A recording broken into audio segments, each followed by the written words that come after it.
चलिए ना, कल हम लोग लास्ट में हीटिंग इफेक्ट के ऊपर बात कर रहे थे और थर्ड नंबर पे जो हम लोगों ने लिख लिया था वो मेटल हाइड्रोक्साइड का केस था। ठीक है, आइए स्टार्ट करते हैं मेटल हाइड्रोक्साइड के हीटिंग इफेक्ट को। कल आपको ये बताया था बेटा कि जब भी आप किसी मेटल सॉल्ट को हीट करते हैं तो बेसिकली 7 तरह के हीटिंग हमको पढ़ने होते हैं। Metal carbonate, metal bicarbonate, metal hydroxide, metal nitrate, metal sulphate. ये सारे के सारे ऑक्सीजनेटेड सॉल्ट हैं। इसके अलावा हम लोगों को मेटल का क्लोराइड और इसके अलावा अमोनियम सॉल्ट की हीटिंग भी पढ़नी होती है। पर पहले हम लोग किसके बारे में बात कर रहे हैं? मेटल के ऑक्सीजनेटेड सॉल्ट्स के बारे में। कार्बोनेट के बारे में कल देखा था कि मेटल कार्बोनेट को गर्म करने पर आपको मिलेगा मेटल का ऑक्साइड और CO2। दूसरे नंबर पे हमने देखा था मेटल का बाइकार्बोनेट। आपको बोलता बड़ा भाई छोटा भाई रिएक्शन वहां पर देखने को मिलेगी। तो बाइकार्बोनेट को जब हम हीट करते हैं तो पहले वो कन्वर्ट होता है कार्बोनेट में, साथ में CO2, साथ में H2O। और तीसरे नंबर पे जो रिएक्शन हम लोग पढ़ने वाले हैं वो मेटल हाइड्रोक्साइड है। इसमें हमने देखा कि मेटल हाइड्रोक्साइड को अगर हम हीट कर दें तो आपको मेटल का ऑक्साइड तो मिलेगा ही मिलेगा, लेकिन साथ ही साथ क्या मिल जाएगा? H2O। ठीक है, तो मेटल हाइड्रोक्साइड नहीं, मेटल ऑक्साइड प्लस H2O मिल जाएगा आपको। ठीक है ना, तो मेटल हाइड्रोक्साइड को गर्म करने पर मेटल ऑक्साइड प्लस वाटर। तरीका आपको कल ही बता दिया था कि जब आप मेटल हाइड्रोक्साइड को हीट करेंगे तो मेटल का ऑक्साइड बना देना है और मेटल और ऑक्सीजन के अलावा जो एलिमेंट बचता है उसका भी क्या बना देना है? ऑक्साइड। मेटल ऑक्साइड के बारे में याद करिए, इसका नेचर जनरली बेसिक, कभी कभार एम्फोटेरिक है ना, और H2O को हम लोग न्यूट्रल लेके चल रहे हैं। अब इसके अंदर क्या रिएक्शंस हम लोगों को पढ़नी है, तो आइए उसके ऊपर डिस्कशन कर लेते हैं। पहला एग्जांपल जो इसके अंदर हम लोग डिस्कस करने वाले हैं वो एग्जांपल है कैल्शियम का हाइड्रोक्साइड। ठीक है, ये ऐसे एग्जांपल है जो अगेन आप 10th से पढ़ते हुए आ रहे हैं। 10th में आप क्या पढ़ते थे? ध्यान से देखिएगा, 10th क्लास में आप लोगों ने ये रिएक्शन देखी होती है कि क्विक लाइम को पानी में मिला दिया तो क्विक लाइम को पानी में मिलाने पर स्लेक्ड लाइम बन जाता था, है ना। 10th की रिएक्शन है। तो क्विक लाइम पानी में मिलाया, स्लेक्ड लाइम बन गया। या इसको आप जनरलाइज भी कर लो, आगे जाके पी ब्लॉक में हमारा एक टॉपिक आएगा हाइड्रोलाइसिस। तो हाइड्रोलाइसिस में आपको ऐसी मल्टीपल रिएक्शंस पढ़नी है। वहां का जनरल रिप्रेजेंटेशन क्या आएगा अभी बोल दे रहा हूं। किसी भी ऑक्साइड को पानी में मिलाने पर उसका करस्पॉन्डिंग हाइड्रोक्साइड बनता है। फिर से सुन लेना, किसी भी ऑक्साइड को पानी में मिलाने पर उसका करस्पॉन्डिंग हाइड्रोक्साइड बनता है। मतलब जिस भी एलिमेंट का ऑक्साइड पानी में मिलाओगे उस एलिमेंट का क्या मिल जाएगा? हाइड्रोक्साइड। तो कैल्शियम के ऑक्साइड को पानी में मिलाया तो कैल्शियम का हाइड्रोक्साइड मिल जाएगा। सोडियम के ऑक्साइड को पानी में मिलाते तो सोडियम का हाइड्रोक्साइड मिल जाता। क्लोरीन के ऑक्साइड को पानी में मिलाते तो क्लोरीन का हाइड्रोक्साइड मिल जाता। हाइड्रोक्साइड को हाइड्रोक्साइड भी बोला जा सकता है और नॉन मेटल के हाइड्रोक्साइड को ऑक्सी एसिड भी बोला जा सकता है, जिनके एसिडिक बेसिक नेचर के बारे में हम लोग काफी कुछ डिस्कशन कर चुके हैं। अब यही रिएक्शन रिवर्स करानी है आपको।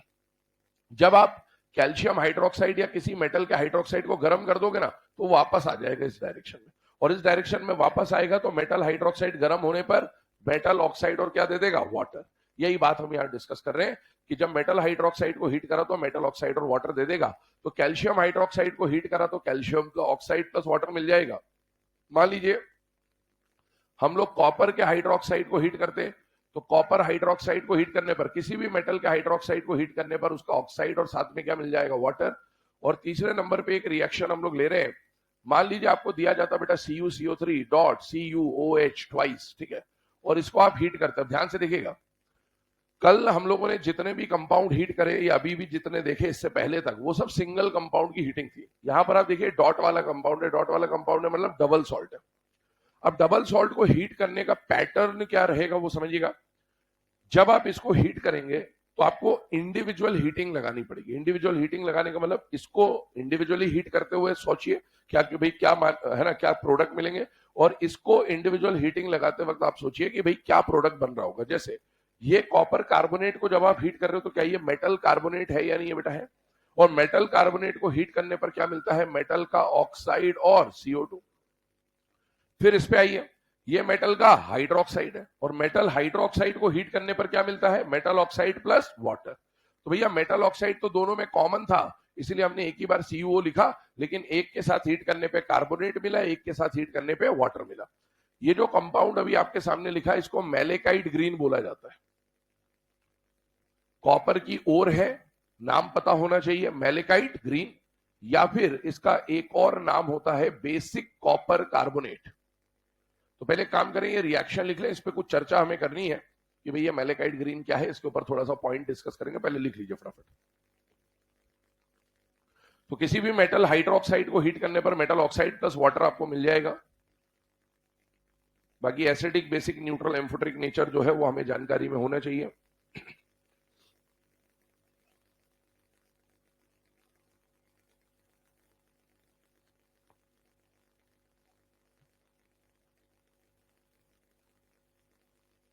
7 बजे मैडम लिफ्ट खराब हो गई थी, तो भी 7 बजे ना, लेट तो हो ही गए।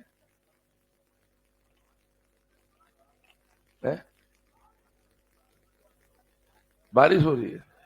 अच्छा चलो आ जाओ, बैठ जाओ, कोई बात नहीं, बारिश हुई, 7 बजे तक एंट्री दे देते।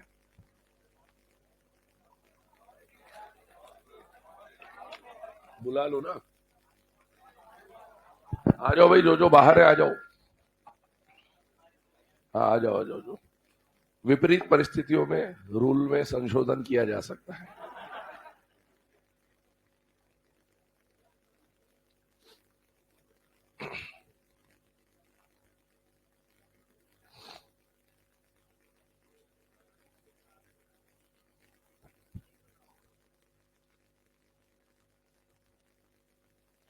चलिए ना, हम ये जो 3 रिएक्शंस बेटा हम लोगों ने लिखी है, इसमें अगर हम लोग बात करें तो यहां पर आ जा रहा है मैलेकाइट ग्रीन, या फिर क्या आ जा रहा है बेटा, बेसिक कॉपर कार्बोनेट। अब इसके ऊपर डिस्कशन कर रहे हैं कि ये है क्या, ध्यान सुनिएगा। एक्चुअल में ये कॉपर की ओर का नाम है, एग्जाम में डायरेक्टली क्वेश्चन नीट में आ भी चुका है कि मैलेकाइट ग्रीन का फॉर्मूला क्या होता है, या ये इस ओर का नाम क्या है, इस तरह का क्वेश्चन आ चुका है। पहली बात, इस ओर का नाम मैलेकाइट है, बट इसका कलर ग्रीनिश होता है, इसीलिए इसको क्या बोलते हैं बेटा, मैलेकाइट ग्रीन। दूसरी बात ये कि इसका नाम जो है वो है बेसिक कॉपर कार्बोनेट। अब जब हम बेसिक कॉपर कार्बोनेट सुनते हैं ना, तो दिमाग में एक इमेज जनरेट होती है। वो इमेज ये है कि कॉपर कार्बोनेट होगा जिसका नेचर कैसा होगा, बेसिक। सुन के यही लगेगा आपको, है ना, कि बेसिक कॉपर कार्बोनेट मतलब कॉपर कार्बोनेट है और उसका nature acidic, basic, neutral, amphoteric में से कैसा है, बेसिक। लेकिन एक्चुअल में ये कहना कुछ और चाहता है। क्या कहना चाह रहा है उस पर बात करें तो कॉपर कार्बोनेट तो इसको कहा गया है, ये रहा, लेकिन बेसिक इसकी वजह से कहा गया है। ये नहीं बता रहा है कि कॉपर कार्बोनेट का नेचर बेसिक है, ये बता रहा है कि कॉपर कार्बोनेट के साथ उसी एलिमेंट का एक बेसिक हाइड्रोक्साइड भी जुड़ा हुआ है। कभी भी आपको ऐसा नाम मिल जाए, जैसे मान लीजिए मैं बोलूं बेसिक मैग्नीशियम कार्बोनेट, तो इसका मतलब ये नहीं समझना है कि मैग्नीशियम कार्बोनेट का नेचर बेसिक है। इसका मतलब आपको यह समझना है कि मैग्नीशियम कार्बोनेट तो है ही है, पर इसके साथ में मैग्नीशियम का ही हाइड्रोक्साइड है जिसका नेचर कैसा होता है, बेसिक। तो ये अपने को पता होना चाहिए। ऐसा एनसीईआरटी के अंदर लिथियम, बेरिलियम, मैग्नीशियम, एल्यूमिनियम का जो डायगोनल रिलेशनशिप है वहां पर ये टर्म यूज की जा चुकी है। तो अपने को पता होना चाहिए कि बेसिक कॉपर कार्बोनेट या बेसिक लिथियम कार्बोनेट या बेसिक मैग्नीशियम कार्बोनेट का मीनिंग क्या होता है। अगली बात सुनिएगा, एक और नाम पे यहां पर डिस्कशन कर रहे हैं, और वो नाम क्या है ध्यान से देखिएगा। इसको रस्ट ऑफ कॉपर भी कहा जाता है, रस्ट ऑफ कॉपर। आप करोजन या रस्टिंग के बारे में जब पढ़ते हैं तो बेसिकली 10th में भी पढ़ा होता है करोजन, और अभी आपके इलेक्ट्रो में भी पार्ट में आता है करोजन। करोजन हम लोग जिसका पढ़ते हैं वो जनरली कौन सा एलिमेंट होता है, आयरन। और आयरन का करोजन सब लोगों ने प्रैक्टिकली देख भी रखा है, इतना सबको पता है, जंग लग जाता है लोहे पे, ना, उसी की बात चल रही है। अब अगर आयरन के रस्ट की बात करें तो कोई आपसे पूछे कि आयरन के रस्ट का फॉर्मूला बता दीजिए, तो उसका फॉर्मूला क्या होता है, Fe2O3.XH2। ये आयरन के रस्ट का फॉर्मूला होता है, जंग लगता है जो, है ना। और आपसे कोई पूछे कि आयरन के रस्ट का कलर बता दीजिए, तो हम बता सकते हैं, कोई रेड बोल देगा, कोई ब्राउन बोल देगा, अपन रेडिश ब्राउन बोल देते ताकि दोनों कलर आ जाए उसके अंदर। तो आयरन के रस्ट का फॉर्मूला Fe2O3.XH2 होता है। कॉपर के रस्ट का फॉर्मूला ये होता है। जब भी तांबे पे जंग लगेगा ना तो ये फॉर्मूला बनता है, ये प्रोडक्ट बनता है।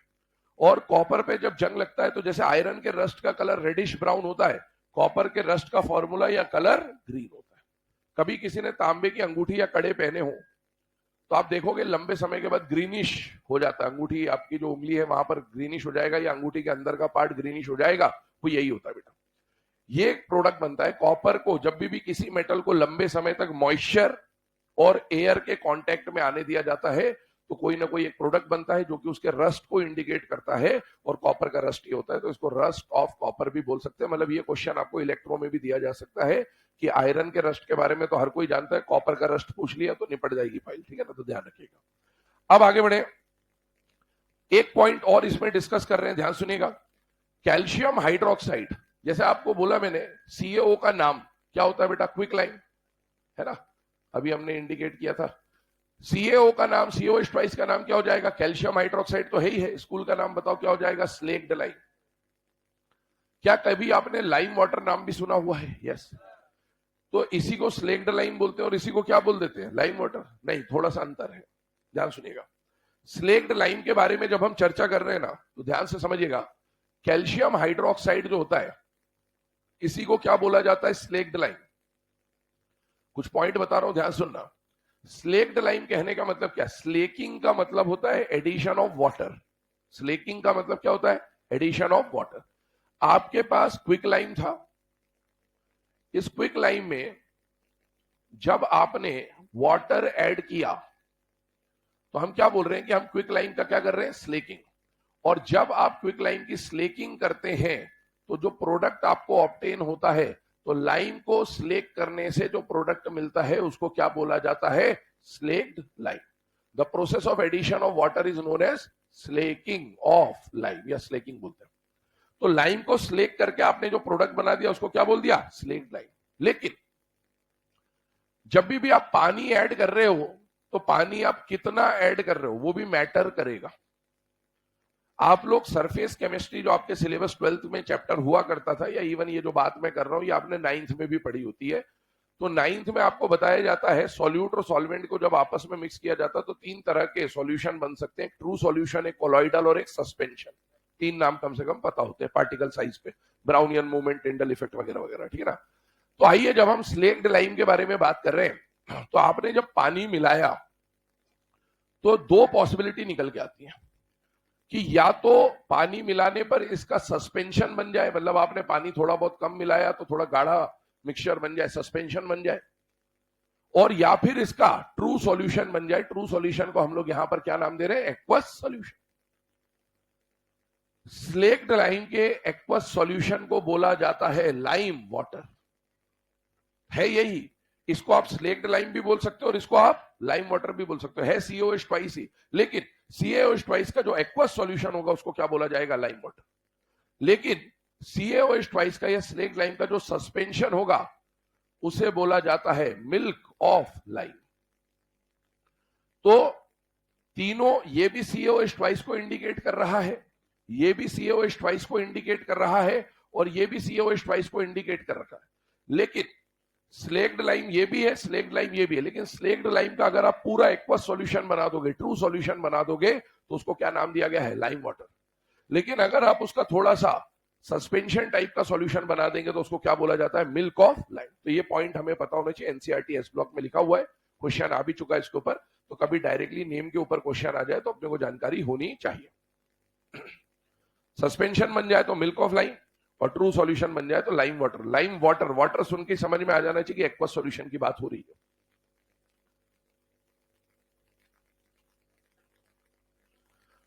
मिल्क ऑफ मैग्नीशिया सुना हुआ है सबने, एंटासिड के फॉर्म में काम आता है ना। तो वैसे ही मिल्क ऑफ लाइम है। मिल्क ऑफ लाइम मतलब कैल्शियम हाइड्रोक्साइड का जो एक्वस सॉल्यूशन आपने बनाया सस्पेंशन के फॉर्म में।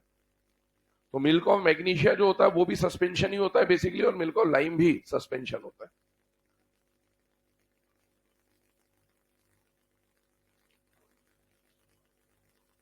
चलिए, है ना। तो ये तो हम लोगों ने बात कर ली थर्ड टाइप के हीटिंग इफेक्ट पे। और ये थर्ड टाइप का जो हीटिंग इफेक्ट हमने देखा, ये कौन सा था बेटा, मेटल हाइड्रोक्साइड का हीटिंग इफेक्ट। जो कल हम लोगों ने देखो, अभी हमने यहां पर एक डबल सॉल्ट की हीटिंग देखी, इधर देखिएगा CuCO3.COH ट्वाइस।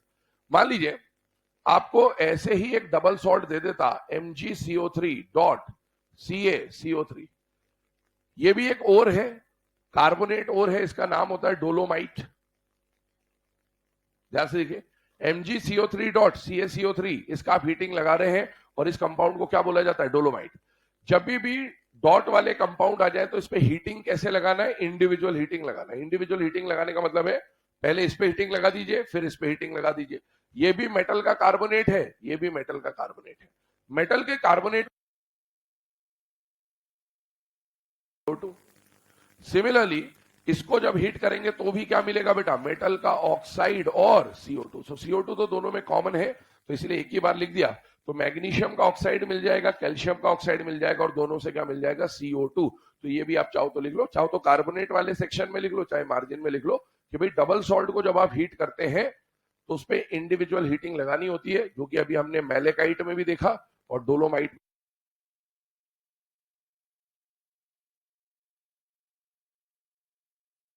MgCO3.CaCO3 को क्या बोला जाता है, डोलोमाइट।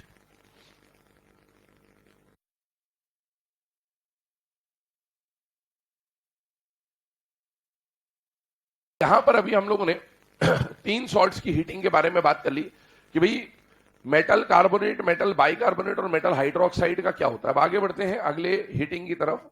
तो नेक्स्ट हम लोग अमोनियम सॉल्ट्स के हीटिंग के ऊपर बात करने वाले हैं। ध्यान दीजिएगा, सबसे पहले हम लोग अमोनियम सॉल्ट्स की हीटिंग के ऊपर डिस्कशन करने वाले हैं। अब अमोनियम सॉल्ट की कहानी क्या है पहले मैं वो आपको बता देता हूं, ठीक है। जनरल पहले सिचुएशन समझ लेते हैं, तब फिर इसके ऊपर आते हैं। देखिए, हम लोग अब हीटिंग पढ़ने वाले हैं किसकी, अमोनियम सॉल्ट्स की। अमोनियम सॉल्ट्स की जब आप हीटिंग पढ़ रहे हो तो अमोनियम सॉल्ट कहने का मतलब क्या, अभी तक हम लोग मेटल सॉल्ट बोल रहे थे, मेटल सॉल्ट बोल रहे थे। तो मैंने कल भी आपको बोला था सॉल्ट का मतलब होता है कैटायन और एनायन के कॉम्बो को क्या बोलते हैं, सॉल्ट। मेटल सॉल्ट बोलने का मतलब होता था मेटल कैटायन होगा और दूसरा कोई एनायन होगा। अमोनियम सॉल्ट कहने का मतलब है अमोनियम कैटायन होगा और कोई दूसरा एनायन होगा। तो बेसिकली इन जगहों पर आपको मेटल नहीं मिलेगा, मेटल के साथ अमोनियम मिलेगा पहले तो मेटल की जगह, और अमोनियम के साथ यहां पर कोई एनायन होगा। अब सवाल ये उठता है कि जब आप अमोनियम सॉल्ट्स की बात कर रहे हैं तो अमोनियम सॉल्ट्स के अंदर क्या क्या पॉसिबिलिटी है। मैंने बोला अमोनियम सॉल्ट में अमोनियम के साथ कोई ना कोई एनायन आएगा, तभी सॉल्ट बनेगा, कैटायन एनायन। अब पॉइंट ये आता है कि अमोनियम के साथ जो एनायन आएंगे ना, वो 2 तरह के एनायन आ सकते हैं। पहला, ऐसा एनायन जो वीक ऑक्सीडाइजिंग एजेंट हो, और दूसरा ऐसा एनायन जो कि स्ट्रॉन्ग ऑक्सीडाइजिंग एजेंट हो। नाम से काम का पता चल जाता है। ऐसा एनायन जो ऑक्सीडाइज ना कर पाए उसे हम लोग क्या बोल देंगे, वीक ऑक्सीडाइजिंग या फिर नॉन ऑक्सीडाइजिंग एजेंट। और ऐसा एनायन जो ऑक्सीडाइज कर दे उसे हम लोग क्या बोलेंगे, स्ट्रॉन्ग ऑक्सीडाइजिंग एजेंट। पर ऑक्सीडाइज किसको करना है, तो बेटा अमोनियम के अंदर अगर मैं आपसे बोलूं कि नाइट्रोजन का ऑक्सीडेशन स्टेट निकाल लीजिए, निकालिए। अमोनियम में नाइट्रोजन का ऑक्सीडेशन स्टेट बताइए क्या होगा, -3 +3 +1 -1 -2 +2 क्या है, -3 है। ये इसका ऑक्सीडेशन स्टेट है। -3 जब आप नाइट्रोजन ग्रुप 15 का मेंबर है, ग्रुप 15 का आउटर मोस्ट शेल का कॉन्फ़िगरेशन होता है NH2 NP3, इसके वैलेंस शेल में कितने इलेक्ट्रॉन है, 5। तो इसका हाईएस्ट ऑक्सीडेशन स्टेट +5 होता है इस ग्रुप का। और रेंज आप पढ़ते हैं रेडॉक्स में कि 8 का डिफरेंस होना चाहिए। तो बेटा ग्रुप 15 के एलिमेंट्स का मिनिमम ऑक्सीडेशन स्टेट -3 और मैक्सिमम ऑक्सीडेशन स्टेट +5 होता है। ये आप रेडॉक्स में भी पढ़ेंगे, हम लोग जब पी ब्लॉक में ऑक्सी एसिड पढ़ेंगे तब भी ये बात आएगी, बट अभी यूज करना है तो बता दिया। ग्रुप 15 में रेंज -3 से +5। मुझे बताइए नाइट्रोजन कौन सी स्टेट में दिख रहा है, -3। क्या -3 नाइट्रोजन की मिनिमम ऑक्सीडेशन स्टेट है या नहीं है? और अगर कोई एलिमेंट अपने मिनिमम पे बैठा हुआ है तो रेडॉक्स के हिसाब से सोचिए क्या वो इसके नीचे जा सकता है क्या, नहीं।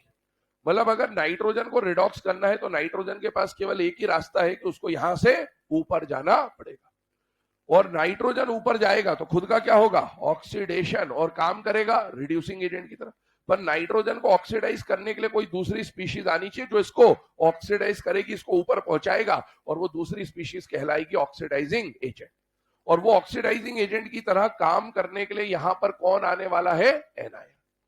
अब अगर हमारा जो एनायन है वो वीक ऑक्सीडाइजिंग एजेंट हुआ या फिर नॉन ऑक्सीडाइजिंग एजेंट हुआ, आप हीटिंग इफेक्ट लगा रहे हैं, मतलब ये जो कंपाउंड होगा अमोनियम का इस वीक ऑक्सीडाइजिंग एनायन के साथ जो सॉल्ट होगा, उसको जब आप गर्म करोगे तो कम से कम 2 या 2 से ज्यादा हिस्सों में टूटेगा। उनमें से जब आप इसको हीट करोगे, क्योंकि ये वीक है तो बताओ इसको ऑक्सीडाइज कर पाएगा कि नहीं कर पाएगा? नहीं कर पाएगा। मतलब जब आप इसको हीट करोगे ना, तो जो प्रोडक्ट बनेगा उसमें भी नाइट्रोजन का स्टेट -3 ही होना चाहिए, क्योंकि आपका एनायन कैसा है? वीक है। और वो जो -3 वाला नाइट्रोजन का प्रोडक्ट मिलता है, वो प्रोडक्ट क्या मिलता है? अमोनिया। अमोनिया को हम यहां पर अम्मा बोलेंगे। क्या बोलेंगे? अम्मा। जब आप अमोनियम के वीक ऑक्सीडाइजिंग एनायन को हीट करोगे तो आपको क्या मिल जाएगी? अम्मा। जब आप, अब ये वीक ऑक्सीडाइजिंग एनायन कौन है उस पर चर्चा करेंगे। आपको कार्बोनेट, सल्फेट, फॉस्फेट या हैलाइड मिल जाए, फॉस्फेट, हैलाइड, ये सब लिखाया जाएगा अभी आपको, सुन लीजिए बस। जब आप अमोनियम के कार्बोनेट को हीट करोगे तो भी आपको अम्मा गैस मिलेगी। आप अमोनियम के सल्फेट को हीट करोगे तो भी आपको अम्मा गैस मिलेगी, क्योंकि ये सारे के सारे अमोनियम के साथ वीक ऑक्सीडाइजिंग एनायन की तरह काम करते हैं। आप अमोनियम का फॉस्फेट हीट करोगे तो भी अम्मा गैस मिलेगी, और आप अमोनियम के हैलाइड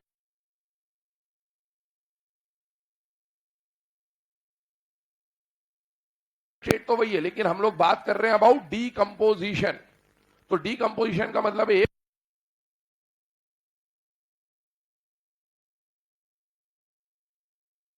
यहां से यहां आने पर क्या चेंज होता हुआ दिख रहा है? H+ गायब हो गया। क्या गायब हो गया? तो वो H+ यहां लिख दीजिए। और ये सारे के सारे किसके फॉर्म में आने वाले हैं? एनायन।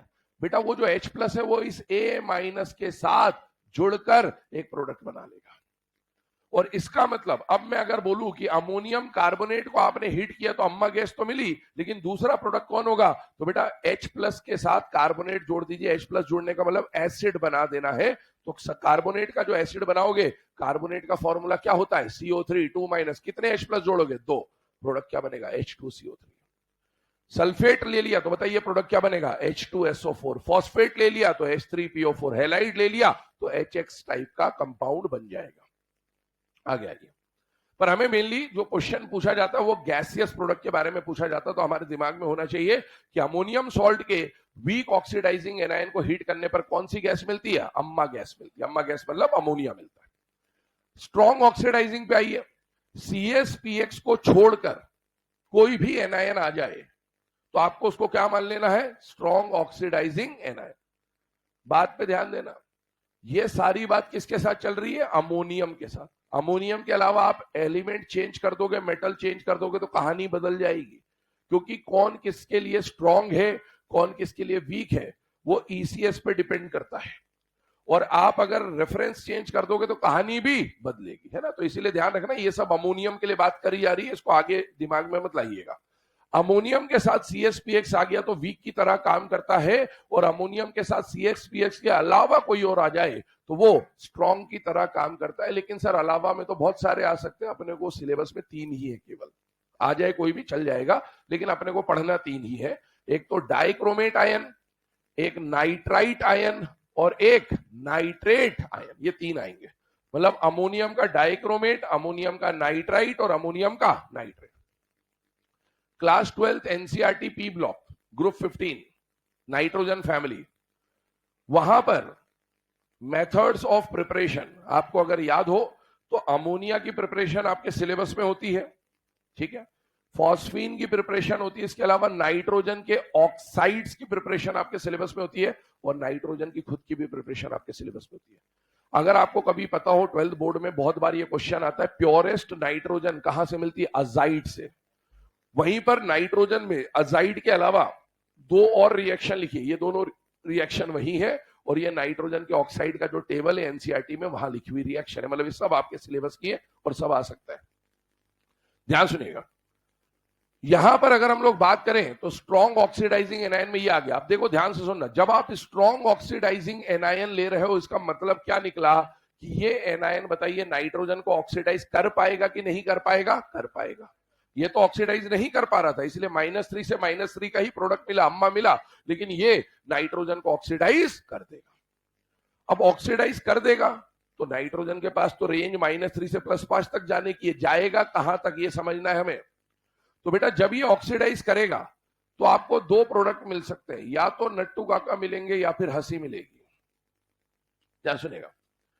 आपको अमोनियम सॉल्ट को हीट करना है। अमोनियम के साथ दो केस बनेंगे, वीक ऑक्सीडाइजिंग और स्ट्रॉन्ग ऑक्सीडाइजिंग। जब भी वीक ऑक्सीडाइजिंग के साथ रिएक्शन कराओगे, मतलब वो ऑक्सीडाइज नहीं कर पाएगा, तो आपको कौन सा प्रोडक्ट मिलेगा? ऐसा प्रोडक्ट मिलेगा जिसमें स्टेट कॉमन रहे, और वो कौन सी गैस मिलेगी? अम्बा गैस। लेकिन जब आप स्ट्रॉन्ग ऑक्सीडाइजिंग एनायन के साथ हीट करोगे तो प्रोडक्ट में या तो नट्टू काका मिलेंगे या फिर हंसी मिलेगी। नट्टू काका को जानते होंगे, तारक मेहता देखा हो तो, है ना? अब तो नहीं रहे, पर ठीक है, याद कर लेंगे उनको। 2 मिनट का मौन उनके लिए रखा जाएगा, है ना? ठीक है, कभी रखेंगे आगे, अभी नहीं, है ना? तो यहां पर, हाँ ठीक है, मतलब अच्छी एक्टिंग करते थे, ठीक है। आइए इधर, है बहुत बढ़िया, आइए इधर। अब यहां पर अगर हम लोग बात करें तो N2 का यहां पर ऑक्सीडेशन स्टेट कितना आ रहा है? 0। और यहां पर N2 का स्टेट कितना आ रहा है? नाइट्रोजन का स्टेट कितना आ रहा है? +1। अब देखिए, -3 से 0 पे गया या -3 से +1 पे गया, मतलब नाइट्रोजन का ऑक्सीडेशन हुआ या नहीं हुआ? हुआ। तो यहां पर भी नाइट्रोजन का ऑक्सीडेशन हो गया, यहां पर भी ऑक्सीडेशन हो गया। ये इस बात को इंडिकेट कर रहा है कि जो आपका एनायन है वो कंपैरेटिवली इसके कंपैरिजन में स्ट्रांग है। लेकिन अब प्रॉब्लम यह है कि सर कब नट्टू काका मिलने वाले और कब हंसी? हंसी क्यों बोल रहे हैं इसको? Laughing gas, N2O, laughing gas, है ना? तो अब कब नट्टू काका मिलेंगे, कब लाफिंग गैस या हंसी मिलेगी? जनरली आपको नट्टू काका ही मिलेंगे, जनरली आपको नट्टू काका ही मिलेंगे। जब आप अमोनियम के डाइक्रोमेट को हीट करोगे तो भी नट्टू काका मिलेंगे, अमोनियम के नाइट्राइट को हीट करोगे तो भी नट्टू काका मिलेंगे। लेकिन केवल और केवल इसके साथ हंसी मिलने वाली है। क्यों हंसी मिलने वाली है? कल याद करिएगा, मैंने भूरिया वाली एक कहानी बताई थी आपको। मैंने बोला था मेटल नाइट्रेट को जब आप हीट करते हो तो याद करो, मेटल के नाइट्रेट को हीट करने पर क्या क्या प्रोडक्ट मिलते थे? पहला मिलता था मेटल का ऑक्साइड, फिर नाइट्रोजन का ऑक्साइड। कौन सा वाला ऑक्साइड? भूरिया। और मैंने एक और बात बोली थी कि ये नाइट्रेट जो होता है ना, बहुत ही पावरफुल ऑक्सीडाइजिंग एजेंट होता है। तो ये सामने वाले को ऑक्सीडाइज करने के लिए ऑक्सीजन फेंक के मारता है। तो जब आप अमोनियम के नाइट्रेट को गर्म करोगे ना, तो मिला वहां पर भी N2 ही था, लेकिन क्योंकि नाइट्रेट एक पावरफुल ऑक्सीडाइजिंग एजेंट है, उसने N2 के ऊपर क्या फेंक के मारा? ऑक्सीजन। और ऑक्सीजन फेंक के मारा तो N2 किस में कन्वर्ट हो गया? N2O में। तो ये जो नाइट्रेट है ना, केवल इसके साथ आपको N2O देखने को मिलेगा, बाकी हर किसी के साथ क्या मिलेंगे बेटा? नट्टू काका। आगे की रिएक्शन इसमें बाय प्रोडक्ट और क्या होंगे वो अब हम थोड़ी देर के बाद देखते हैं। आते हैं रिएक्शन में, जनरल कंक्लूजन आपको बता दिया गया। इधर आइए, हम लोग बात कर रहे हैं अमोनियम सॉल्ट्स के बारे में। 2 केसेस पे बात होगी। Case number 1, ammonium salt of weak oxidizing agent. Heading डालिए अमोनियम सॉल्ट केस 1। स्टेटमेंट बोल रहा हूं, लिखिएगा। केस 1 स्टेटमेंट बोल रहा हूं, लिखिएगा।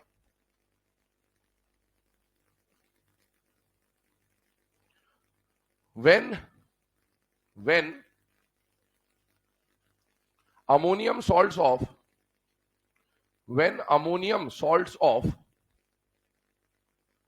weak oxidizing anion, वीक भी लिख लेना, ब्रैकेट में नॉन भी लिख लेना ना, वीक भी बोल सकते हैं, नॉन ऑक्सीडाइजिंग भी बोल सकते हैं, दोनों नाम आ सकते हैं। when ammonium salts of weak oxidizing anion, bracket में non oxidizing anion, are heated, then ammonia gas, वहां अम्मा मत लिख लेना, then ammonia gas is obtained।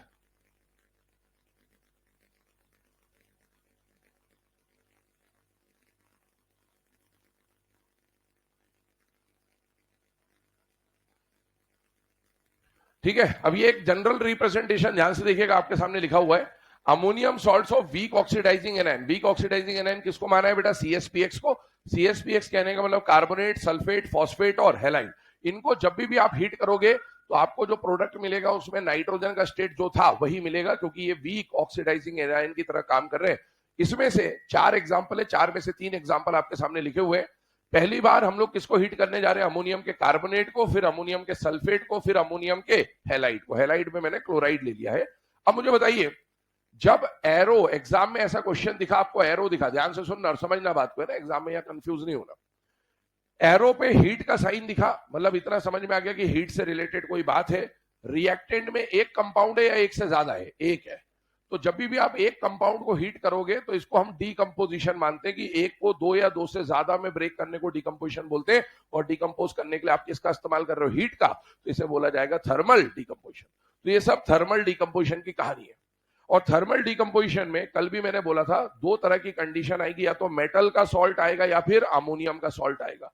अब ये देखकर हमें समझ में आना चाहिए कि ये मेटल तो कतई नहीं है, तो ये मेटल सॉल्ट नहीं है, ये कौन सा केस है, अमोनियम सॉल्ट। और अमोनियम सॉल्ट में अभी हमने पढ़ा दो केसेस होते हैं कि अमोनियम के साथ वीक ऑक्सीडाइजिंग एनायन भी आ सकता है और अमोनियम के साथ स्ट्रॉन्ग ऑक्सीडाइजिंग एनायन भी आ सकता है। यहां पर अगर आप देखें तो अब आपको याद होना चाहिए कि अमोनियम के साथ वीक ऑक्सीडाइजिंग एनायन की तरह कौन काम करेगा, CsPx। कार्बोनेट, सल्फेट, फॉस्फेट या हेलाइड में से कोई अमोनियम के साथ दिख रहा है तो वीक ऑक्सीडाइजिंग एनायन की तरह काम करेगा। और वीक ऑक्सीडाइजिंग एनायन में जो प्रोडक्ट मिलेगा वो कौन सी गैस मिलेगी बेटा, अम्मा गैस। मतलब यहां पर भी प्रोडक्ट में आपको अम्मा गैस देखने को मिलेगा, यहां पर भी प्रोडक्ट में आपको अम्मा गैस देखने को मिलेगा, और यहां पर भी प्रोडक्ट में आपको अम्मा गैस देखने को मिलेगा। लेकिन सिर्फ एक प्रोडक्ट नहीं मिलेगा, क्योंकि हमने यहां पर डीकंपोजिशन के बारे में बात करनी है। तो ध्यान सुनना, मैंने बोला था यहां से यहां आने पर क्या कम होता हुआ दिख रहा है, एक H+। तो जो H+ कम हो रहा है वो इस एनायन के साथ जुड़ जाएगा। तो बेटा कार्बोनेट के साथ जब हम हाइड्रोजन को जोड़ देंगे तो प्रोडक्ट क्या बन जाएगा, H2CO3। सल्फेट के साथ जब H+ का अटैक हो जाएगा तो H+ इस पे अटैक करके कितने H+ अटैक करेंगे, 2, बन जाएगा H2SO4। और जब इसके ऊपर H+ अटैक करेगा तो HX का फॉर्मेशन होगा, और यहां पर अभी X के बदले हमने Cl ले रखा है, तो प्रोडक्ट कौन बन जाएगा, HCl। नोट डाउन करिए, इनकी ऑक्सीडेशन स्टेट भी यहां लिख दे रहा हूं। यहां भी नाइट्रोजन -3 है, यहां भी -3 है, यहां भी नाइट्रोजन -3 है, यहां भी -3 और यहां भी -3 एंड -3 है।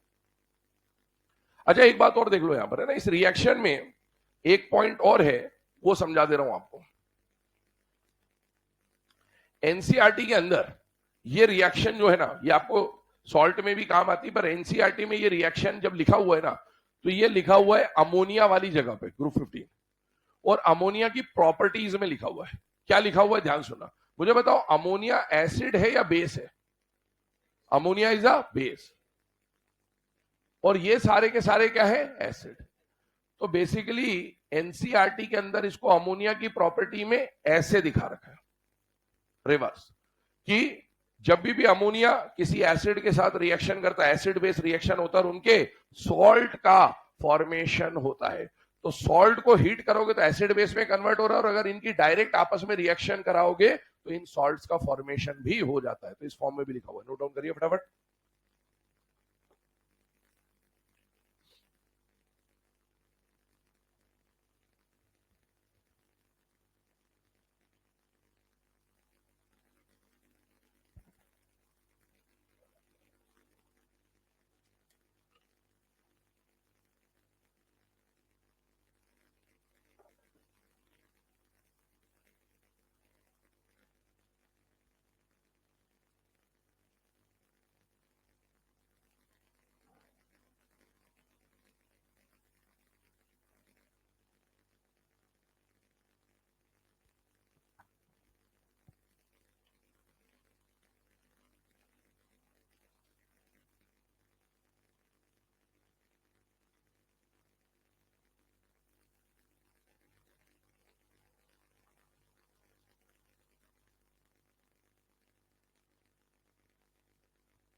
चलिए ना, अब ये जो रिएक्शन अभी आपके सामने लिखी हुई है, इसके आगे डिस्कशन बढ़ाते हैं। तो ये पहला नंबर का केस हम लोगों ने देखा, जहां पर आपने अमोनियम के साथ किसको हीट करा बेटा, strong oxidizing, sorry weak oxidizing anion को। सेकेंड नंबर का केस हमारे सामने आ रहा है, जहां पर हम अमोनियम सॉल्ट्स के स्ट्रॉन्ग ऑक्सीडाइजिंग एनायंस के सॉल्ट को हीट करेंगे। स्टेटमेंट बोल रहा हूं, केस नंबर 2 के लिए लिखिएगा। When ammonium salts of strong oxidizing anion, when ammonium salts of strong oxidizing anion are heated, then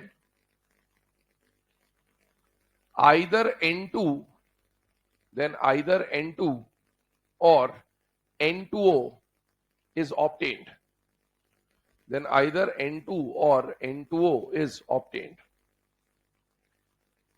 ठीक है, स्ट्रॉन्ग ऑक्सीडाइजिंग एनायन में मैंने आपको क्या बोला था कि बेटे CsPx के अलावा वाला कोई भी एनायन आ जाए तो उसको स्ट्रॉन्ग मानना है, बट मेनली हमारे सिलेबस में एनसीईआरटी में 3 ही रिएक्शन है ऐसी, तो हम उन तीनों के बारे में बात करेंगे। पहले ये जनरल पार्ट जो ऊपर का ना ये लिख लो, तो ताकि तीनों रिएक्शन फिर एक साथ दिखते हैं। तो स्ट्रॉन्ग ऑक्सीडाइजिंग एनायन के अमोनियम सॉल्ट को हीट करने पर या तो N2 मिल जाएगा या N2O मिल जाएगा। N2 को नट्टू काका बोल देंगे, N2O को हंसी बोल देंगे, लाफिंग गैस है नाम, वैसे उसका देखें तो नाइट्रस ऑक्साइड बोलते हैं N2O को, नाइट्रस ऑक्साइड।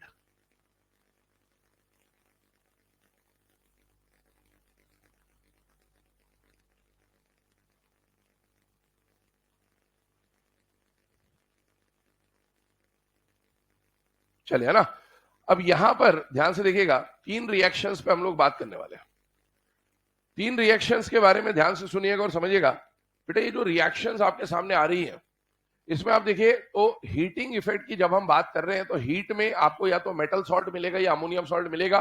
प्रोडक्ट को या रिएक्टेंट को देखकर ही आप इसको बता देंगे कि रिएक्टेंट में आपको अमोनियम का सॉल्ट दिया हुआ है। बट अमोनियम के साथ 2 केस है, या तो वीक ऑक्सीडाइजिंग एनायन आएगा या स्ट्रॉन्ग आएगा। वीक में कौन कौन आता है? CsPx। CsPx का मतलब क्या हो गया बेटा? कार्बोनेट, सल्फेट, फॉस्फेट या हैलाइड। उनमें से यहाँ कोई भी नहीं है, मतलब ये सारे के सारे स्ट्रॉन्ग ऑक्सीडाइजिंग एनायन की तरह काम करेंगे। अब जब भी स्ट्रॉन्ग ऑक्सीडाइजिंग एनायन आएगा तो मैंने आपको बोला जनरली आपको क्या मिलते हैं बेटा? नट्टू काका। ध्यान सुनना है ना, अभी लिखना मत। जनरली आपको क्या मिलते हैं? नट्टू काका। हमको मान लो N2O याद नहीं आया तो हमने जनरली N2 ही बना दिया सब जगह, जो जनरल कहानी है, ठीक है। लेकिन अब समझते जाइएगा चीजों को। डीकंपोज जब आप कर रहे हैं तो एक प्रोडक्ट मिलेगा या मोर देन वन प्रोडक्ट मिलेगा? मोर देन वन, 2 या 2 से ज्यादा प्रोडक्ट मिलने चाहिए। अब आपको इन तीनों रिएक्शन में क्या करना है कि इसका तो एक ही मोल रखना है, लेकिन आगे हाइड्रोजन और ऑक्सीजन, हाइड्रोजन और ऑक्सीजन, हाइड्रोजन और ऑक्सीजन मिलके वाटर रिलीज करेंगे। तो यहां पर पानी निकाल दें। अब मुझे बताइए कितने हाइड्रोजन है टोटल? 8। और ऑक्सीजन कितने हैं? 7। Maximum possible number of water जो भी निकल सकता है वो निकाल दीजिए। तो मैक्सिमम पॉसिबल वाटर मॉलिक्यूल जो निकलेगा वो निकलेगा 4H2O, क्योंकि ऑक्सीजन तो बच जाएगा लेकिन हाइड्रोजन खत्म हो जाएगा। यहां पर भी बताइए मैक्सिमम पॉसिबल वाटर मॉलिक्यूल कितने निकलेंगे? 2। और यहां पर भी बताइए मैक्सिमम पॉसिबल वाटर मॉलिक्यूल कितने निकलेंगे? 2। तो यहां पर भी 2H2O निकाल दिया। अब चेक करिए कि N2 और वाटर निकालने के बाद क्या क्या बच रहा है। यहां पर बताइए क्या बच रहा है बेटा? 2 क्रोमियम बच रहे हैं और 3 ऑक्सीजन बच रहे हैं। क्या क्रोमियम मेटल है या नहीं है? और क्या ऑक्सीजन नॉन मेटल है या नहीं है? क्या मेटल नॉन मेटल से रिएक्ट करना चाहेगा या नहीं चाहेगा? चाहेगा। क्या क्रोमियम, 2 क्रोमियम और 3 ऑक्सीजन वाला कीर्तन वाला ऑक्साइड हम लोग पहले भी देख चुके हैं बेटा। यस, ये एम्फोटेरिक नेचर का होता है और ये ग्रीन कलर का रेसिड्यू होता है। रेसिड्यू का मतलब पाउडर है ना, कल भी शायद बता दिया था आपको। तो ग्रीन रेसिड्यू यहां पर मिलेगा। और ये जो ग्रीन रेसिड्यू है ना, ये जो Cr2O3 है, it is used in fire crackers. पटाखों में इस्तेमाल होता है इसका, ग्रीन कलर लाने के लिए, यूज्ड इन फायर क्रैकर्स। आगे बात करें, इस पे आइए। यहां पर N2 निकाल दिया आपने, H2O निकाल दिया। यहां पर कुछ बच रहा है या सब कुछ खत्म हो गया बेटा? सब कुछ खत्म है। इसका मतलब ये रिएक्शन ऑलरेडी बैलेंस हो चुकी है। तीसरे नंबर पे आइए। यहां पर N2 और H2O निकालने के बाद क्या बच रहा है? ऑक्सीजन। वो ऑक्सीजन कहीं जाएगा नहीं, वो ऑक्सीजन इसी नाइट्रोजन पे अटैक कर देता है और इसको क्या बना देता है? N2O। और हमने बोला भी था कि नाइट्रेट क्योंकि एक पावरफुल ऑक्सीडाइजिंग एजेंट होता है तो वो ऑक्सीजन फेंक के मारेगा और N2O को किसमें कन्वर्ट कर देगा बेटा? N2O में। और यही यहां पर प्रोडक्ट के फॉर्म में आपको देखने को मिलेगा। अब इन रिएक्शन में आप अगर ऑक्सीडेशन स्टेट देखें तो यहां नाइट्रोजन -3 से 0 पे आ गया, यहां पर भी -3 से 0 पे आ गया और यहां पर भी -3 से यहां पर आ गया +1 पे। तो आप देख सकते हैं कि इन सब जगहों पर नाइट्रोजन का क्या हुआ है? ऑक्सीडेशन। मतलब जो आपका एनायन है वो स्ट्रॉन्ग ऑक्सीडाइजिंग एनायन है कंपैरेटिवली इनके। दूसरी बात, ये जो सेकेंड और थर्ड नंबर की रिएक्शन है, ध्यान सुनिएगा। सेकेंड और थर्ड नंबर की जो रिएक्शन है, इन रिएक्शन को एक और तरीके से सॉल्व किया जाता है, वो होता है average oxidation state rule. Average oxidation state rule का मतलब क्या है या कहां पर लगा सकते हैं, पहले तो वो समझिए। एवरेज ऑक्सीडेशन स्टेट रूल तब लगाया जाता है जब कैटायन वाले हिस्से में भी नाइट्रोजन हो और एनायन वाले हिस्से में भी नाइट्रोजन। जैसे यहां ये ऊपर देखिए, कैटायन कौन है? अमोनियम। एनायन कौन है? डाइक्रोमेट। तो इसमें तो नाइट्रोजन है लेकिन इसमें नाइट्रोजन नहीं है, तो यहां एवरेज ऑक्सीडेशन स्टेट रूल नहीं लगेगा। लेकिन अगर आपके कैटायन वाले हिस्से में भी नाइट्रोजन हो और एनायन वाले हिस्से में भी नाइट्रोजन हो, तो आप क्या लगा सकते हैं? Average oxidation state rule. अगर आपके कैटायन वाले हिस्से में भी नाइट्रोजन हो और एनायन वाले हिस्से में भी नाइट्रोजन हो, तो आप क्या लगा सकते हैं? Average oxidation state rule.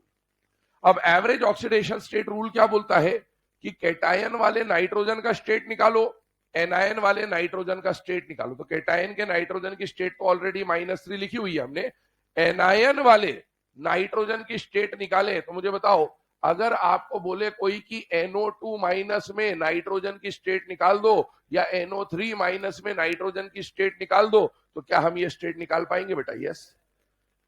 अगर वो स्टेट हम निकालने जा रहे हैं तो यहां पर इसका स्टेट आता है +3 और यहां पर इसका स्टेट आता है +5। कलर मैंने अलग अलग मेंशन किए। ये पूरा अमोनियम आयन का येलो कलर है, नाइट्रेट आयन का, पर ये जो -3 +3 ग्रीन कलर से लिख रहा हूं, ये नाइट्रोजन की स्टेट है, ध्यान रखिएगा। और आपको क्या करना है, ये जो दोनों स्टेट आई है ना, इसका एवरेज निकाल देना है। क्या निकाल देना है? एवरेज। मुझे बताइए, -3 +3 का एवरेज, एवरेज कैसे निकालते हैं? दो चीजों का एवरेज निकालना है तो दोनों को प्लस करा अपॉन में 2। -3 + 3 अपॉन 2 कितना आ गया? 0। आप देखो प्रोडक्ट उसी स्टेट का बनेगा।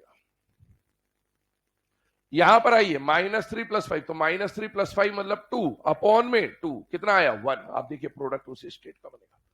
तो कभी अगर आपको कंफ्यूजन हो जाए कि कहां पर नट्टू काका थे, कहां पर हंसी थी और नाइट्राइट या नाइट्रेट का रिएक्शन है, तो या तो ये दिमाग में हो कि नाइट्रेट एक बहुत ही पावरफुल ऑक्सीडाइजिंग एजेंट है तो ऑक्सीजन फेंक के मारेगा, और नहीं पता है तो फिर आप एवरेज ऑक्सीडेशन स्टेट रूल का भी इस्तेमाल वहां पर कर सकते हैं। नोट डाउन कर लीजिए इन रिएक्शंस को।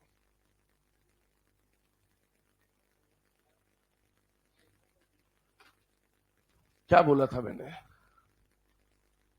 पहले यही बताया कि कहां लगाना है कहां नहीं लगाना है। तो नाइट्रोजन के हर कंपाउंड में लगता तो पहले में भी लगा दे। क्या सेम होना चाहिए? हाँ, सेम नहीं होना चाहिए। कैटायन और एनायन दोनों में नाइट्रोजन होना चाहिए। किसको बेटा? क्यों, क्या हो गया है? ज्यादा दिख रहा है?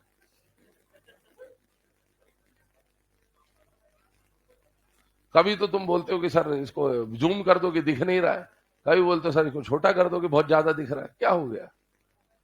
पिक्सेल्स फट रहे हैं क्या?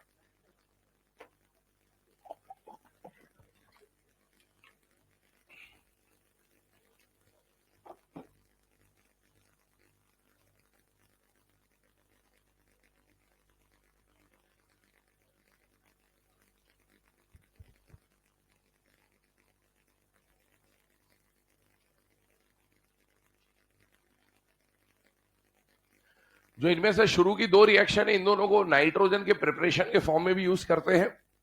सिलेबस में दिया हुआ था, बट खैर अभी तो प्रिपरेशन प्रॉपर्टी उतना है नहीं, बट सॉल्ट में ये सब चीजें काम आएंगे आपको, तो इसलिए हीटिंग इफेक्ट पता होना चाहिए। और ये जो लास्ट वाली रिएक्शन है, इसको N2O के मेथड ऑफ प्रिपरेशन के फॉर्म में यूज किया जाता है। टेबल जो एनसीईआरटी में नाइट्रोजन के ऑक्साइड्स का है, वहां पर ये लिखा हुआ है।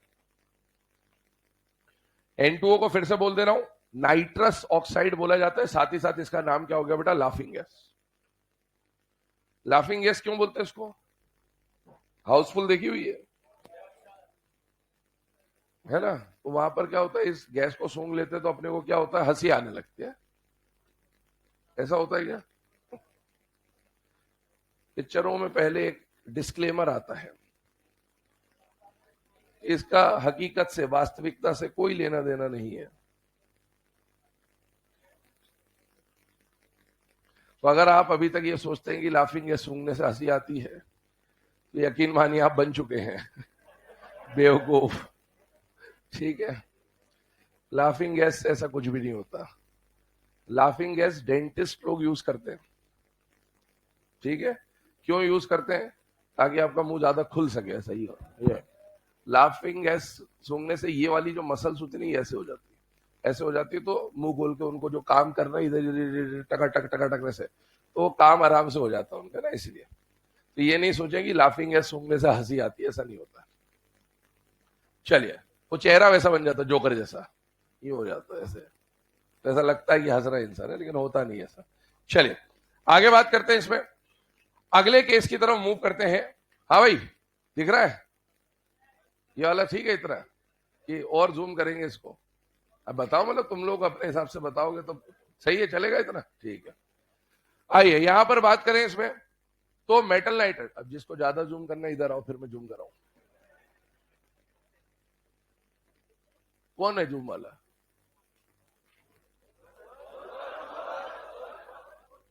कौन जूम कर रहा था? आओ इधर, भाई खड़े हो, चलो इधर ध्यान दो ना। अब मेटल नाइट्रेट के ऊपर बात कर रहे हैं। अच्छा, ऐसा खौफ रहना चाहिए, सही रहता है, डिसिप्लिन जरूरी है क्लास में, जीवन में संघर्ष करते रहे ना। चलिए, मेटल नाइट्रेट के ऊपर बात कर रहे हैं। अगला जो हीटिंग इफेक्ट है दैट इज मेटल नाइट्रेट। कल हम लोगों ने जनरल जब डिस्कशन किया था तो मैंने आपको बोला था, अभी हमने थोड़ी देर पहले आज के लेक्चर में भी ये बात लिखी कि जब आप किसी मेटल नाइट्रेट को हीट करेंगे तो मेटल का क्या बनेगा बेटा? ऑक्साइड।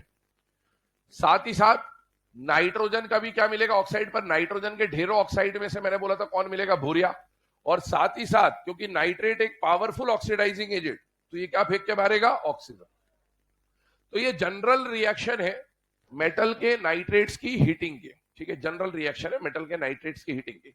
लेकिन इसमें सोडियम, पोटेशियम, रुबिडियम और सीजियम अगर आ जाए, कौन कौन आ जाए बेटा? सोडियम, पोटेशियम, रुबिडियम और सीजियम, तो उनके केस में यहां पर कुछ अलग केसेस देखे गए हैं, तो उस पर भी अभी हम डिस्कशन करते हैं। लेकिन इन सारे केसेस को समझने से पहले एक पॉइंट हम लोग यहां पर डिस्कस करेंगे जिसके अंदर सोडियम, पोटेशियम, रुबिडियम, सीजियम क्यों अलग रिएक्शन दिखा रहा होगा, उस पर चर्चा होगी। तो अभी यहां पर नोट बनाइएगा और लिखिएगा।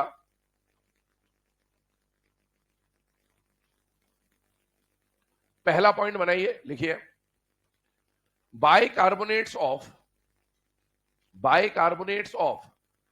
lithium and group 2, bicarbonates of lithium and group 2 do not exist in solid state. Bicarbonates of lithium and group 2 do not exist in solid state. एक बार स्टेटमेंट पढ़ लें जरा ध्यान से। कल हम लोगों ने बाइकार्बोनेट सॉल्ट्स की हीटिंग को पढ़ा था बेटा, और बाइकार्बोनेट सॉल्ट को जब हम हीट कर रहे थे तो बाइकार्बोनेट बड़ा भाई छोटा भाई रिएक्शन दिखा रहा था कि बाइकार्बोनेट किसमें कन्वर्ट हो जाता है? कार्बोनेट में, H2O में और CO2 में। लेकिन अभी हम लोगों ने क्या बोला कि लिथियम और ग्रुप 2 के जो बाइकार्बोनेट होते हैं वो सॉलिड स्टेट में नहीं मिलते। ये एक फैक्ट है, डायरेक्ट क्वेश्चन आ सकता है कि भाई कौन से बाइकार्बोनेट सॉलिड में मिलते हैं और कौन से बाइकार्बोनेट सॉलिड में नहीं मिलते। कारण अभी थोड़ी देर में समझाता हूं, बट फैक्ट है, याद तो होना ही चाहिए समझने के बाद भी। दूसरी बात याद करिएगा, जब हमने सॉल्युबिलिटी के क्वेश्चन करे थे 5 एक्सेप्शन पढ़े थे, और 5 एक्सेप्शन में 4 एक्सेप्शन ग्रुप 1 के साथ थे और 1 एक्सेप्शन ग्रुप 2 के साथ था। ग्रुप 1 के जो 4 एक्सेप्शन थे, ग्रुप 1 का क्लोराइड, सल्फेट, कार्बोनेट, बाइका। उस बाइकार्बोनेट में याद करिए तो LiSCO3 की जगह मैंने खाली छोड़ दी थी और मैंने बोला था कि हम सॉलिड इन लिक्विड की सॉल्युबिलिटी पढ़ रहे हैं, जबकि LiSCO3 सॉलिड फॉर्म में नहीं मिलता। ये वही पॉइंट है। तो LiSCO3, कोई आपसे पूछे कि भाई LiSCO3, NaHCO3, KHCO3, RbHCO3, CSHCO3 इनमें से कौन सॉलिड फॉर्म में नहीं मिलता है, तो हमें याद होना चाहिए कि LiSCO3 सॉलिड फॉर्म में नहीं मिलता है। इसी तरह से ग्रुप 2 का कोई भी बाइकार्बोनेट आ जाए वो भी सॉलिड स्टेट में नहीं मिल रहा होगा। ठीक है, अगला पॉइंट लिखिए, इसके ऊपर और डिस्कशन करेंगे कि ऐसा होता क्यों है, बट पहले पॉइंट लिख लीजिए। दूसरा भी लिखिएगा, carbonates, sulphates and hydroxides, carbonates,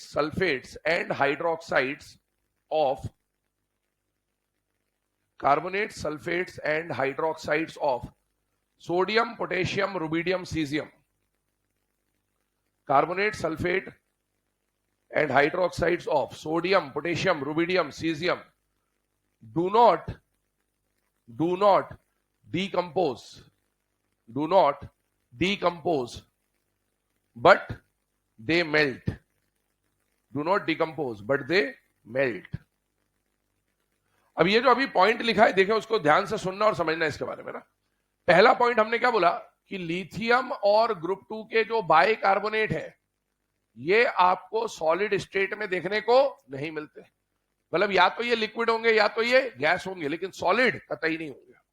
और दूसरा पॉइंट हमने बोला कि अगर आपको सोडियम या पोटेशियम या रुबिडियम या सीजियम का कार्बोनेट दे दिया जाए या फिर इनमें से किसी का सल्फेट दे दिया जाए या इनमें से किसी का हाइड्रोक्साइड दे दिया जाए, तो हीट करने पर ये डीकंपोज नहीं होंगे, हीट करने पर ये मेल्ट हो जाएंगे। ये हमने लिखा है। अब ये क्या है और ऐसा क्यों होता है, कहानी तो अलग है, कुछ एक्सेप्शनल बिहेवियर है। कल मैंने बोला था 70% चीजें हम पढ़ चुके हैं, बट जो माइन्यूट डिटेल्स है वो हम जैसे जैसे टॉपिक आगे बढ़ेगा तब पढ़ेंगे। तो उसमें ये दो फैक्ट्स आपके सामने आ रहे हैं। अब इन दो फैक्ट्स पे डिस्कशन स्टार्ट करते हैं क्या। जैसे मान लीजिए मैंने आपको बोला Na2CO3 और इसके ऊपर लगा दिया हीट।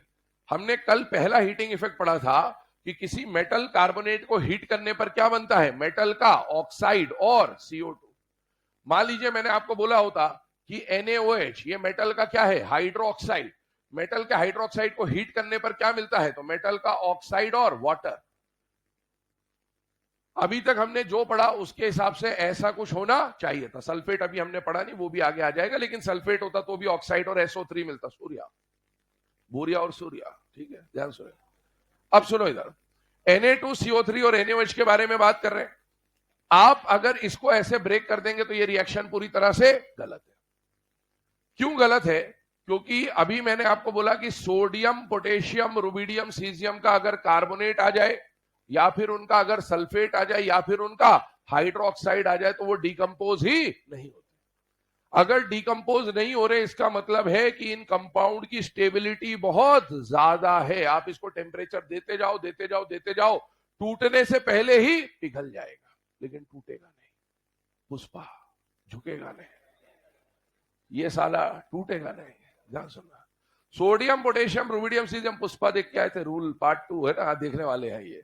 तो ये उस डायलॉग से बहुत ज्यादा प्रेरित हो गए। इन्होंने क्या बोला, सूर्या मतलब सूर्या क्या नाम है उसका, पुष्पा झुकेगा नहीं और हम टूटेगा नहीं। जब भी सोडियम पोटेशियम रुबिडियम सीजियम के क्या क्या दिख जाए, कार्बोनेट दिख जाए, सल्फेट दिख जाए, हाइड्रोक्साइड दिख जाए, दिमाग में क्या आना चाहिए, टूटेगा नहीं, पिघल जाएगा लेकिन टूटेगा नहीं साला। ये कभी भी आए ये पिघल जाएंगे लेकिन टूटते नहीं है। मतलब आप जब हीट देते जाओगे एक टेम्परेचर तो ऐसा आएगा ना जो इनका मेल्टिंग पॉइंट होगा, इनका मेल्टिंग पॉइंट पहले आ जाता है और इनका डिकम्पोजिशन टेम्परेचर उससे भी ऊपर होता है, तो ये टूटने से पहले ही पिघल जाते हैं। इस बात को हम ये बोल सकते हैं कि इनकी थर्मल स्टेबिलिटी बहुत ज्यादा है। अब ऐसा होता क्यों ऐसा हुआ कि ये सॉलिड में नहीं मिले, और क्यों ऐसा हुआ कि ये टूट नहीं रहे, पिघल जा रहे हैं, तो ये क्यों नहीं डिकम्पोज होते, उस कारण को समझते हैं। यहां पर ध्यान से देखिएगा, इस कारण को समझने के लिए हमें एक कॉन्सेप्ट को समझना पड़ेगा, और वो कॉन्सेप्ट होता है बेटा फाई का concept, lo fi hi fi. जब हम फाई की बात करते हैं, याद करिए फाई का मतलब होता है charge upon size, polarizing power. ठीक है, और फाई को दो कैटेगरी, हम लोग सब एस ब्लॉक के रिलेटेड बात कर रहे हैं अभी यहां पर फिलहाल में, क्योंकि वही सॉल्ट्स है। तो फाई के लिए दो चीजें देखनी होती है, दो तरह के फाई देखे गए हैं। कई एलिमेंट्स का फाई लो होता है और कई एलिमेंट्स का फाई हाई होता है। तो दो तरह के फाई के बारे में बात हो रही है, एक तो लो फाई कैटायंस और एक हाई फाई कैटायंस। अब लो फाई कैटायंस की बात करें और हाई फाई की बात करें तो बताइए फाई का फॉर्मूला क्या होता है, चार्ज बाय साइज। आइए ध्यान दीजिएगा, अगर मैं बात करूं एस ब्लॉक में, तो एस ब्लॉक में हमारे पास ग्रुप 1 है और एस ब्लॉक में हमारे पास ग्रुप 2 है। ग्रुप 1 में आने वाले एलिमेंट कौन है, लिथियम सोडियम पोटेशियम रुबिडियम और सीजियम। ग्रुप 2 में आने वाले एलिमेंट कौन है, बेरिलियम मैग्नीशियम कैल्शियम स्ट्रोंशियम और बेरियम। अब इन सब के लिए फाई को चेक करने की कोशिश करते हैं, क्या इन सब के ऊपर चार्ज +1 आएगा कि नहीं आएगा, आएगा। और क्या इन सब के ऊपर चार्ज +2 आएगा कि नहीं आएगा, आएगा। तो जब आप चार्ज बाय साइज रेशो निकालोगे तो इन सब का चार्ज तो वैसे ही ज्यादा है, और चार्ज बहुत ज्यादा। और याद करिए जिगजैग उल्टा एन, बेटा इनका जो साइज है वो तो पोटेशियम रुबिडियम सीजियम से छोटे हैं। तो चार्ज बहुत ज्यादा है और साइज इनके मुकाबले बहुत कम है, तो बेटा इनका फाई लो होगा या हाई होगा, हाई होगा। तो बेटा हाई फाई के अंदर पूरा का पूरा ग्रुप 2 आता है। Group 2 cation is hi fi cations. यहां पर आइए, यहां पर जब हम बात कर रहे हैं तो बेटा इनका चार्ज ऑलरेडी बहुत कम है, उनसे बिल्कुल आधा चार्ज है, तो इनका फाई तो वैसे ही कम हो गया। लेकिन इन सब में से क्या लिथियम का साइज इन सभी में सबसे छोटा होगा या नहीं होगा? होगा, एनॉमलस बिहेवियर। और लिथियम का साइज बहुत छोटा है, तो बेटा इन सब का जब फाई निकालोगे +1 upon size, +1 upon size, +1 upon size, तो बेटा सबसे ज्यादा फाई इन सब में से किसका आएगा? लिथियम का। इसीलिए ग्रुप 1 में से जो लिथियम है उसको कंपैरेटिवली हाई फाई में कंसिडर किया जाता है, तभी तो लिथियम के ज्यादातर कंपाउंड कोवैलेंट नेचर के होते थे, क्योंकि फाई ज्यादा होता है। तो आपको यहां पर ये जो बात है ना, ये बताई गई है कि भाई लो फाई और हाई फाई अगर कंपेयर करना है तो पूरे ग्रुप 2 को क्या माना जाता है? Hi fi. और ग्रुप 1 में से किसको माना जाता है? हाई फाई, लिथियम को। लेकिन बाकी सारे जो बच रहे हैं, सोडियम हो, चाहे पोटेशियम हो, चाहे रुबिडियम हो, चाहे सीजियम हो, इनको किस कैटेगरी में रखा गया है? Lo fi. अब अपने सामने इन एलिमेंट्स के फाई के बारे में कहानी आ गई कि भाई किसको हमने लो फाई माना, किसको हाई फाई माना। दिमाग में पहले इसको बैठा लीजिए। जब भी आपको बोला जाए कि एस ब्लॉक में से लो फाई बताना है, तो हमारे दिमाग में होना चाहिए सोडियम, पोटेशियम, रुबिडियम और सीजियम। और जब भी हमें बोला जाए कि हमें हाई फाई बताना है, तो ग्रुप 1 में से लिथियम, और पूरा का पूरा ग्रुप 2 किस में जाएगा? Hi fi. अब कहानी सुनिएगा आगे की। हमने यहां पर जो अभी पॉइंट लिखे थे, इसमें दो चीजें आई। देखो आप, ये पूरा केस हाई फाई वालों का है, और ये पूरा केस लो फाई वालों का है। ध्यान सुनेगा, जब हाई फाई वाला आएगा बाइकार्बोनेट के साथ, कहानी समझते चलिएगा। आपने यहां पर जो कैटायन रखा है उसका फाई ज्यादा है, हाई फाई, लिथियम और ग्रुप 2। और जो एनायन रखा है वो कौन रखा है? बाइकार्बोनेट। क्या बाइकार्बोनेट, जितने भी एनायन कल हमने सॉल्ट में लिखा था, क्या बाइकार्बोनेट सबका बड़ा भाई था? बड़ा भाई था, मतलब साइज बहुत ज्यादा। एनायन जितना बड़ू होगा, पोलराइजेशन उतना आसान होगा। क्या ये बात समझ में आ रही है आपको? अच्छा, पोलराइजेशन आसान होगा और इसका फाई भी ज्यादा है। क्या दोनों बातें अच्छे पोलराइजेशन को सपोर्ट कर रही है? यस। इसका मतलब है ये इसको बहुत आराम से पोलराइज करेगा। पोलराइज करेगा तो इसके अंदर कौन सा कैरेक्टर ज्यादा आ जाएगा? Covalent character. और बेटा कोवेलेंट कैरेक्टर याद करिए, ionic compounds are generally solid in state, but covalent compound are generally liquid और गैसियस इन स्टेट। ये सॉलिड में नहीं मिल सकते, क्योंकि ये देखने के लिए तो आयनिक दिख रहे होंगे, बट इनमें कोवेलेंट कैरेक्टर बहुत ही ज्यादा हो चुका है। और इसीलिए हम ये बोलते हैं कि लिथियम और ग्रुप 2 के जो बाइकार्बोनेट है वो सॉलिड स्टेट में नहीं मिलेंगे, वो आपको लिक्विड या गैसियस फॉर्म में मिलेंगे। अब लिखाने के लिए लिखा दिया जाता है मार्केट में, याद कर लो, याद कर लो, ठीक है। आइए आगे बढ़ते हैं,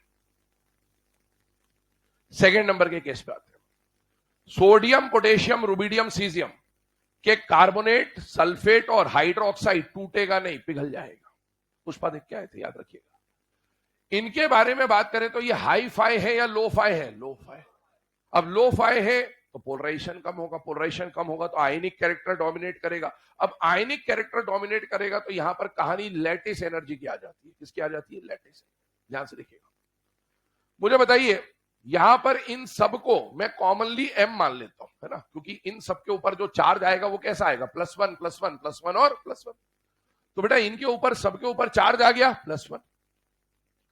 हम जितने सॉल्ट्स के बारे में पढ़ने वाले हैं उनमें से एक है कार्बोनेट, एक है बाइकार्बोनेट, है ना, जिनकी हीटिंग हम पढ़ रहे हैं। ये भी बता रहा हूं कि केवल इन्हीं में ऐसा क्यों होता है, बाकियों में क्यों नहीं होता। Carbonate, bicarbonate, hydroxide, nitrate, sulphate, ये सब है। हैलाइड, अमोनियम लेना नहीं है, क्योंकि अमोनियम तो कैटायन ही बदल दोगे आप। अब सुनिए, ध्यान से देखिएगा, इसको और इसको देखो। इसकी जब आप लैटिस एनर्जी निकालोगे तो lattice energy is directly proportional to charge. पक्की बात है। चलिए चार्ज देखिए, इनमें से क्या इसका चार्ज 1/2 आ जाएगा? इसी के साथ बनाते चलिए सभी के चार्ज। क्या इसका 1/1, 1/1, 1/1, 1/2 और 1/1 ये आ जाएगा।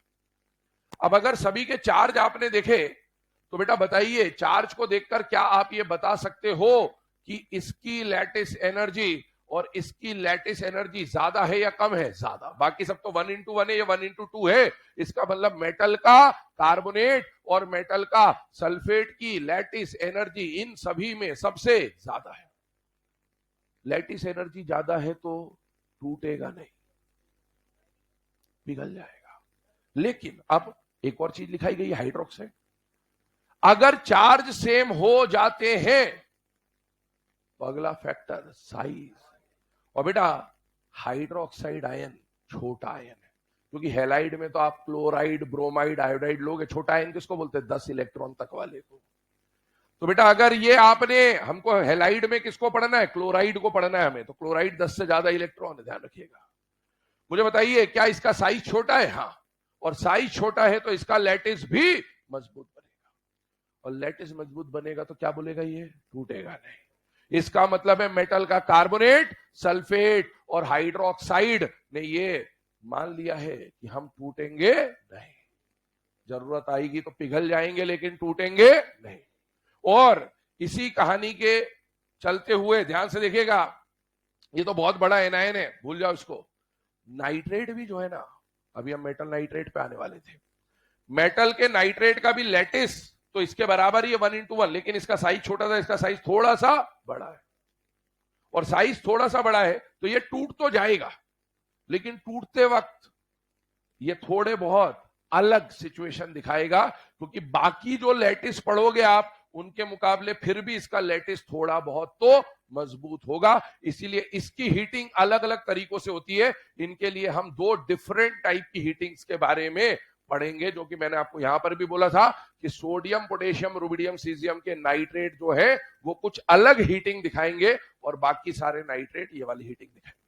तो अभी मैंने आपको पॉइंट तो लिखा ही दिया, ये वाला जो है ऑब्वियसली है ना, ये वाला पॉइंट हमने स्टेटमेंट के फॉर्म में लिख लिया। एक काम करते हैं, इसके ऊपर पहले 2-4 क्वेश्चन करा देता हूं, फिर नाइट्रेट पे चलते हैं। क्वेश्चन लिखिए। अभी तक जो 4 टाइप के हीटिंग पढ़ लिए और ये जो जनरल बात अभी हमने सीखी है, इस पे क्वेश्चन प्रैक्टिस कर लेते हैं ताकि चीजें एक बार दिमाग में सेट हो जाए। पहला क्वेश्चन लिखिए, which of the following compound does not exist in solid state? Which of the following compound does not exist in solid state? पहला ऑप्शन लिखिए LiHCO3, दूसरा लिखें NaHCO3, तीसरा लिखें KHCO3, अगला लिखें RbHCO3। Correct answer is first. अब सारी कहानी भले हमको पता है, लेकिन अगर हमको वो 2 फैक्ट याद है, 2 लाइनें याद है, तो हमारा काम जल्दी हो जाएगा, आसान हो जाएगा कि भाई लिथियम और ग्रुप 2 के बाइकार्बोनेट सॉलिड स्टेट में नहीं मिलते। ऐसे क्वेश्चन जब भी आए तो इसको आप एक और तरीके से सॉल्व कर सकते हो, एनॉमलस बिहेवियर। आपको पता होना चाहिए कि ग्रुप 1 में लिथियम का बिहेवियर एनॉमलस होता है। तो अगर आपको 4 ऑप्शन दिए गए, lithium, sodium, potassium, rubidium, caesium, और बोला जाए इनमें से कौन ऐसा है जो अलग होगा, तो लिथियम होने के चांसेस सबसे ज्यादा है, क्योंकि उसका बिहेवियर एनॉमलस होता है। तो इससे भी आप सॉल्व कर सकते हैं। अगला क्वेश्चन देखिए, which of the following compound does not decompose? Which of the following compound does not decompose? पहला ऑप्शन Li2CO3, Li2CO3, दूसरा ऑप्शन Na2CO3, तीसरा ऑप्शन BeCO3, चौथा option MgCO3। Correct answer is Na2CO3। Sodium, potassium, rubidium, caesium के carbonate, sulphate और hydroxide टूटेंगे नहीं। अगला question लिखिए,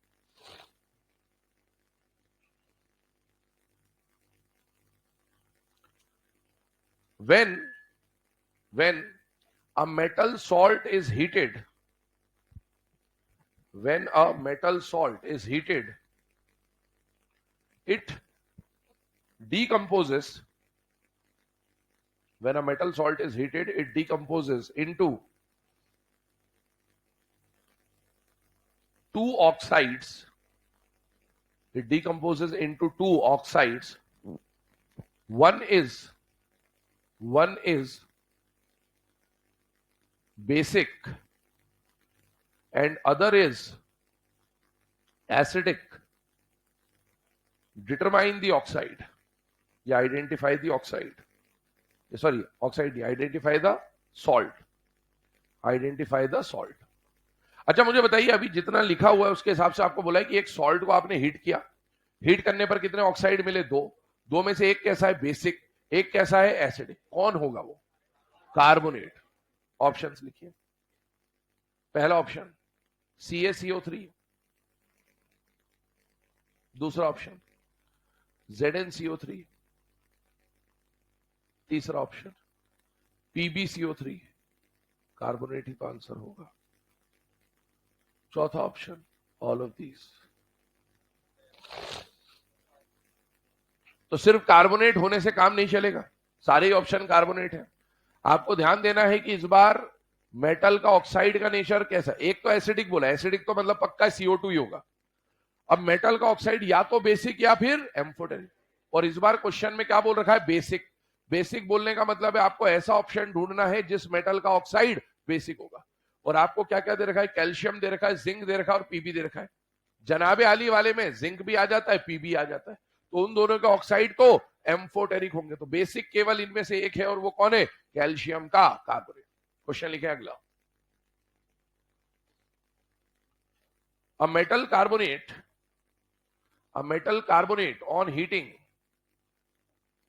metal carbonate on heating gives amphoteric oxide.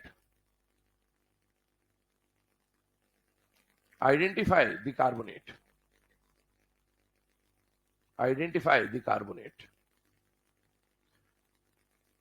इस बार क्वेश्चन में खुला चैलेंज दिया गया है आपको.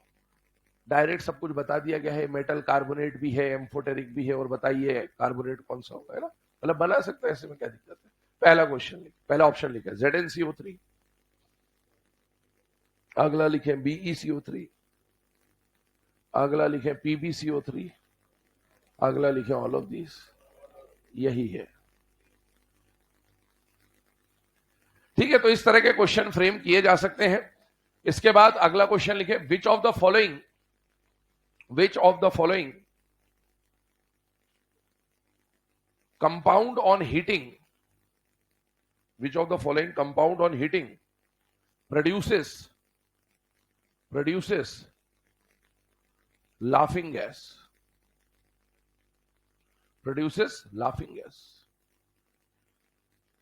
पहला option NH4 twice CO3, ammonium carbonate. NH4 twice CO3.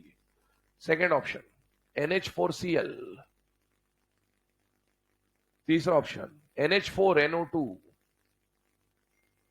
चौथा option NH4NO3. Fourth option nitrate के साथ हंसी आ जाती थी, है ना. तो लाफिंग गैस मतलब N2O रिलीज कराना. एवरेज ऑक्सीडेशन स्टेट रूल भी आपको पता है, और ये भी बताया हुआ है कि NO3 एक पावरफुल ऑक्सीडाइजिंग एजेंट है. तो ऑक्सीजन फेंक के मारेगा, तो N2 के बदले क्या मिल जाता है? नट्टू काका के बदले हंसी यहां पर मिलती है आपको. अगला क्वेश्चन लिखे, which of the following compound on heating produces a gas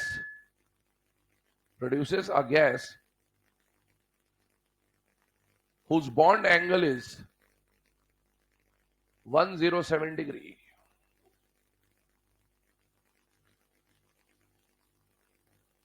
107 degree मतलब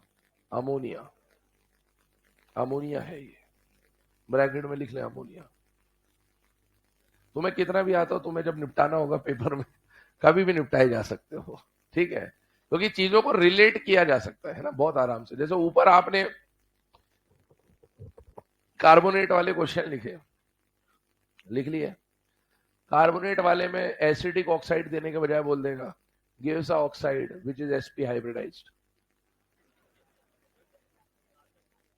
whose bond angle is 180 degree. which contains two p-pi bonds, whose dipole moment is 0. ऐसा कुछ भी बना के दिया जा सकता है। तो अपन क्वेश्चन कहां तक पहुंच सकता है वो चीजें आपने क्लियर, ये मतलब चीजें बस आप सिर्फ CO2 देख रहे हो, सिर्फ CO2 नहीं देखना चाहिए। CO2 की जो प्रॉपर्टीज है ना उनमें से कुछ भी दिया जा सकता है। तो क्वेश्चन इजी का जो था ना, था इजी, आपने को आता था, लेकिन जो लैंग्वेज बनेगी ना उस लैंग्वेज में क्वेश्चन ऑटोमेटिकली टफ हो जाएगा। जैसे जहां जहां वाटर रिलीज हुआ है तो बोल देगा कि gives an oxide which is known as universal solvent, water gives an oxide whose bond angle is 104.5 degree, which is sp3 hybridized, whose dielectric constant is 81. समझ आ रहा? तो ये मतलब ये चीज अपने दिमाग में होनी चाहिए। हालांकि ऐसा क्वेश्चन आज तक कभी बने नहीं है, लेकिन जब उसको क्वेश्चन डिफिकल्ट करना होगा, सिंपल चीज को डिफिकल्ट ऐसे ही किया जा सकता, कोई ना कोई प्रॉपर्टी उसके साथ इंडिकेट कर देगा। तो हम अगर सीधे CO2 बोलता तो हमारे लिए बहुत ईजी हो जाता, लेकिन जब उसकी प्रॉपर्टी में चले जाएगा कि 2 पाई बॉन्ड है, 2 सिग्मा बॉन्ड है, sp है 180 डिग्री, ऐसा कुछ भी बोल दिया तो फिर वो क्वेश्चन थोड़े है ना केसेस के लिए हमारे लिए क्या बन जाएगा, टफ बन जाएगा। तो जब भी क्वेश्चन करें तो ये चीजें जैसे अभी बता दिया तो सुनने में आ गया, तो अब आगे अगर ऐसा क्वेश्चन कभी बने तो अपने को थोड़ा हिंट रहेगा कि हाँ ऐसा कुछ हो सकता है। तो ये चीज क्वेश्चन प्रैक्टिस से ही होती है बेटा, कि अपन जितने टाइप के क्वेश्चन लगाएंगे ना भाई, हर क्वेश्चन में कोई ना कोई नया दिमाग लगाने की कोशिश करते हैं पेपर बनाने वाले।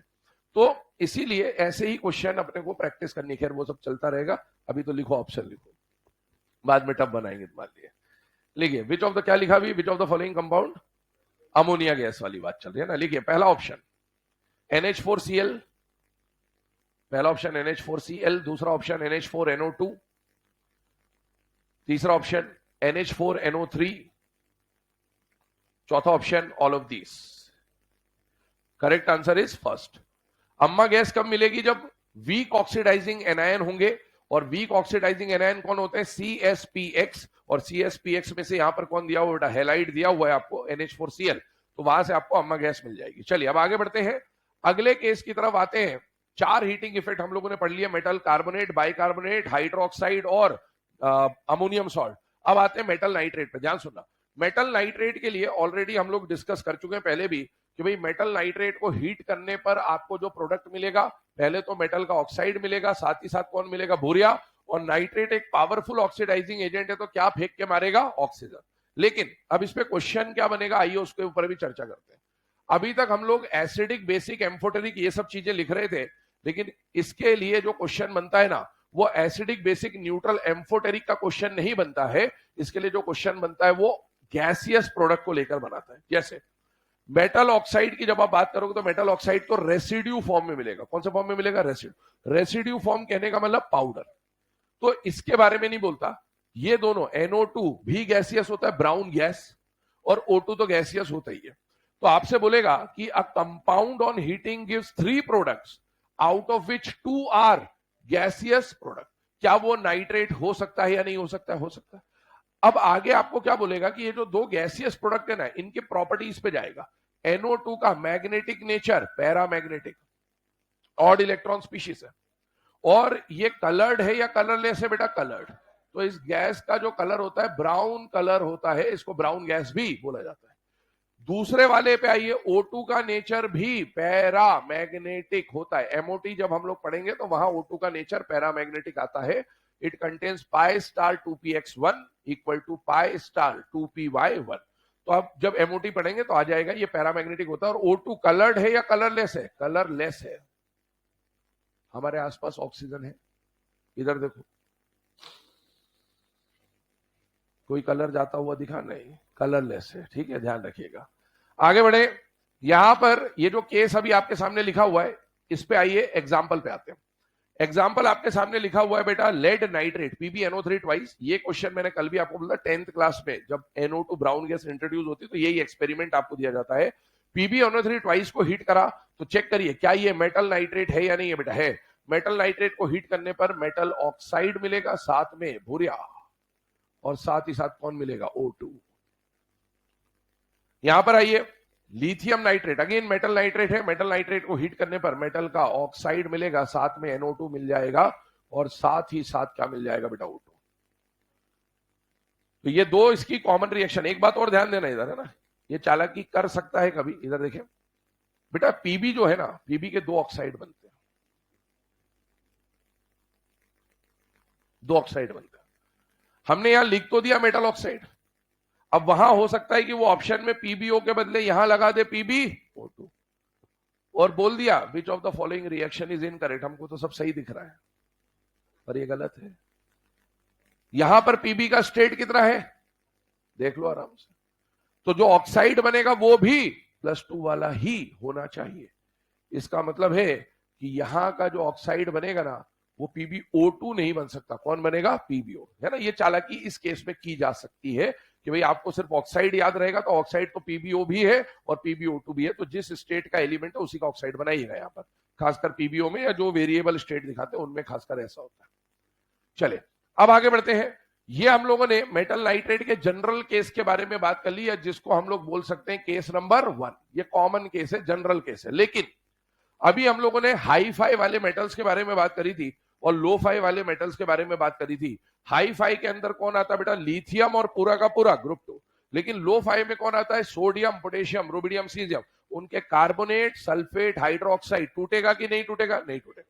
उनका नाइट्रेट टूट जाएगा, लेकिन नाइट्रेट जब टूटेगा तो थोड़ा बहुत डिफरेंट बिहेवियर वो दिखाता है। तो आइए, सोडियम, पोटेशियम, रुबिडियम, सीजियम के नाइट्रेट ऐसी रिएक्शन नहीं दिखाते, कुछ और रिएक्शन दिखाते। क्या रिएक्शन दिखाते? ध्यान सुनिएगा। इसको हीट कर रहे हैं और इसको हीट कर रहे हैं। हीट करने की दो सिचुएशन है इसकी।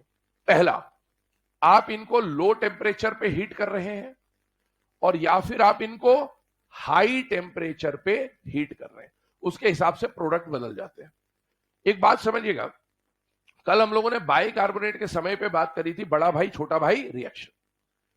जब आप खुद सोचिएगा, एक बार आप इनको लो टेम्परेचर दे रहे हो, एक बार इनको आप हाई टेम्परेचर दे रहे हो, दो टर्म यूज कर रहा हूं।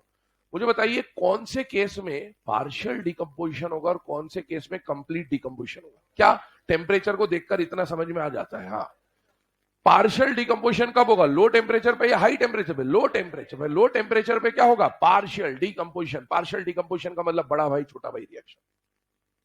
और हाई टेम्परेचर पे क्या होगा? Complete decomposition. अब बड़ा भाई छोटा भाई, नाइट्रेट का छोटा भाई नाइट्राइट होता है, नाइट्रेट का छोटा भाई नाइट्राइट होता है।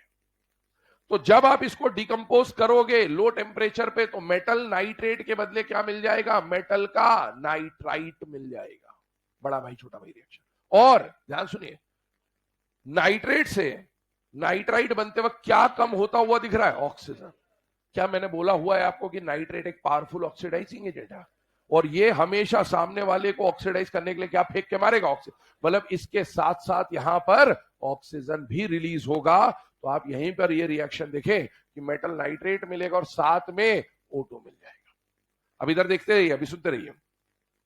मेटल नाइट्रेट तो रेसिड्यू के फॉर्म में मिलेगा, लेकिन ये गैसियस प्रोडक्ट मिलेगा। जैसे मैंने यहां बोला था, metal nitrate on heating gives 3 products out of which 2 are gaseous. अब metal nitrate on heating gives 2 products. क्या ये हो सकता है नाइट्रेट के लिए? हाँ, हो सकता है। 3 केस बनेंगे नाइट्रेट के, 1, 2, 3। कहानी नाइट्रेट में मेटल सॉल्ट वोल्ट लिख के नहीं देगा, खुला खेलेगा, मेटल नाइट्रेट लिख के देगा, मेटल नाइट्रेट, क्योंकि मेटल नाइट्रेट में 3 केस बन जाएंगे। जनरल केस क्या बोलता है कि मेटल नाइट्रेट हीट करने पर कितने प्रोडक्ट दे रहा है? 3। 3 में से कितने गैसियस है? 2। अब मान लो आपको बोलता है metal nitrate on heating gives 2 products. क्या वो पहला वाला केस होगा या दूसरा वाला केस होगा? दूसरा वाला, out of which only 1 is gaseous product. तो ये वाला केस होगा। और O2 के बारे में यही प्रॉपर्टी, O2 का नेचर कैसा है? Para magnetic. कलर्ड है या कलरलेस है? कलरलेस है, कलरलेस है। ठीक है, आइए इधर अगले पॉइंट पे। अब आते हैं हाई टेम्परेचर। हाई टेम्परेचर पे पार्शियल या कंप्लीट? कंप्लीट। कंप्लीट में क्या होगा? यही कहानी है, सेम ऐसी, पर थोड़ा सा चेंज आएगा। पहला क्या है? मेटल ऑक्साइड मिलेगा, क्योंकि नाइट्राइट को और फर्दर हीट कर दिया तो मेटल ऑक्साइड में कन्वर्ट हो जाएगा। साथ ही साथ यहां पर क्या मिल रहा था? NO2। सुनना मेरी बात, अभी समझना। और साथ ही साथ यहां पर क्या मिल रहा था? O2। इसी के जैसा यहां लिख दिया। लेकिन दोनों में डिफरेंस क्या है? क्योंकि आप ये जो टेम्परेचर दे रहे हो ना, ये बहुत हाई टेम्परेचर है, तो बेटा ये जो NO2 है ना, ये खुद भी डिकम्पोज हो जाता है। और NO2 डिकम्पोज हो जाएगा तो बेटा NO2 डिकम्पोज होके किस किस में कन्वर्ट होगा? दोनों एलिमेंट में। कौन कौन से एलिमेंट? नाइट्रोजन और ऑक्सीजन। तो बेटा नाइट्रोजन और ऑक्सीजन की बात करूं तो यहां पर मिल जाएगा नाइट्रोजन, ऑक्सीजन तो ऑलरेडी इसमें है ही। तो ध्यान रखना कि ये रिएक्शन बिल्कुल ऐसी होती है, लेकिन हाई टेम्परेचर की वजह से ये NO2 भी डिकम्पोज हो जाता है। तो आपको क्या मिल जाता है? N2 और O2। अगला पॉइंट इसके बारे में भी वही पैरा डाया पूछेगा। मुझे बताइए O2 का नेचर कैसा है? पैरा मैग्नेटिक, कलर्ड या कलरलेस? कलरलेस। अब आते हैं N2 पे। MOT जब आप पढ़ते हैं तो आपको एक ट्रिक बताई जाती है 0.5 वाली है, जिनको पता है ठीक है, नहीं पता है तो MOT जब पढ़ोगे उसमें 14 को बेस मानते हैं और 14 का बॉन्ड ऑर्डर 3 होता है, वो होता है नाइट्रोजन और वो डाया होता है। तो N2 का नेचर आप MOT में भी पढ़ेंगे, it will come out to be dia. और नाइट्रोजन कलर्ड होता है या कलरलेस होता है? कलरलेस होता है। Class 10 rancidity. चिप्स के पैकेट में, चिप्स का पैकेट खोलिए, देखिए इधर कोई कलर नहीं दिखा, चिप्स का ही कलर है। तो N2 भी कैसी है? कलरलेस। नोट डाउन कर लीजिए।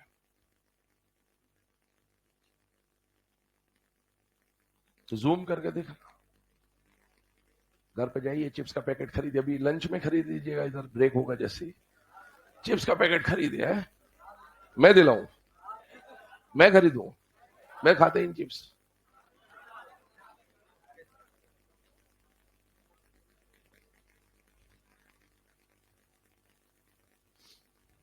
टीम बन गई तुम्हारी? कितनी टीम बनाई तुमने? मैं तो खेल ही होता है। हाँ, कोच, 2 टीम का कोच बनना है। मैं तो बॉलिंग करता ही नहीं, बैटिंग करता, बैटिंग और कीपिंग। हिंदुस्तान में बॉलिंग करने लग जाओ तो जीवन खराब है फिर आपका। आप अगर बॉलिंग करने लग गए तो जो बॉलर होते हैं वो बॉलिंग छोड़ के बैटिंग कर लेते हैं, बोले हम तो बैटिंग ही करते हैं। इसलिए बॉलिंग अच्छा है, वैसे करना चाहिए। मैं तो जर्क आता इसलिए नहीं करता मैं बॉलिंग। है प्राइस यार, जिन्होंने तुमको टूर्नामेंट के बारे में जानकारी दी हो, जहां से अनाउंसमेंट है, वहां पूछो ना क्या प्राइस है। एंट्री फीस लिए क्या? भी कैसे उम्मीद कर सकते हो तुम? जब पैसा लिया नहीं गया तो दिया कैसे जाएगा? ट्रॉफी मिल जाएगी और क्या होगा। पर पूछें एक बार, इसका दबाव बनाए कि सर कुछ कैश प्राइज होना चाहिए, फिर थोड़ा मतलब इच्छा हो खेलने की, तभी तो मजा आएगा। ऐसा होना चाहिए 1,51,000 ऐसा कुछ प्राइज होना चाहिए, तभी एफर्ट्स होते हैं गेम में। क्या मतलब है? नहीं तो टाइम पास के लिए तो ऐसे ही खेल लेते हैं।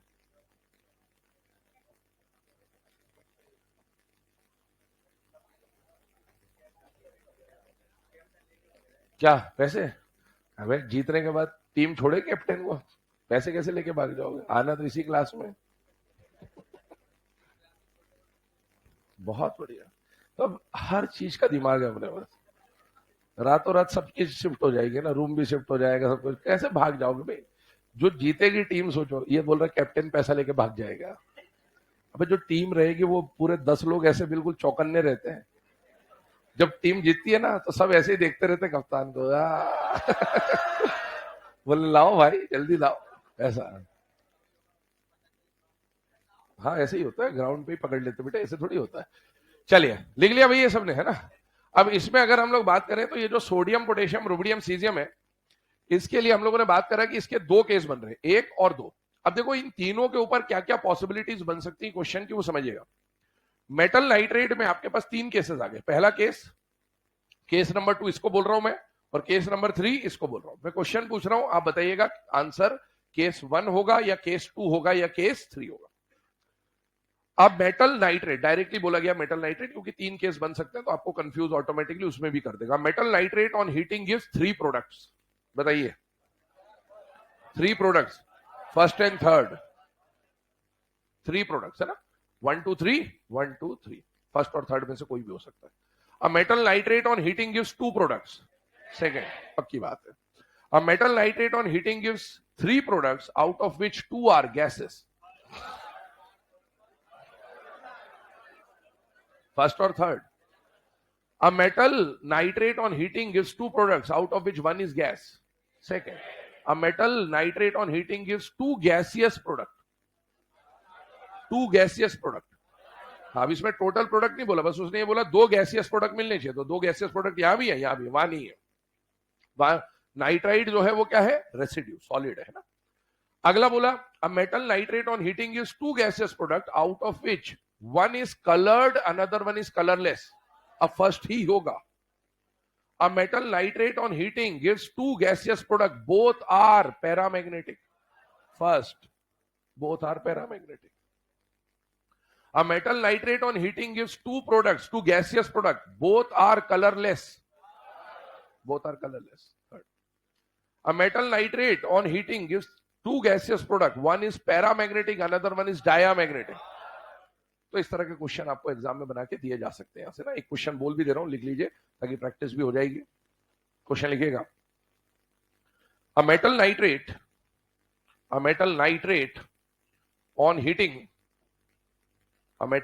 on heating gives two gaseous product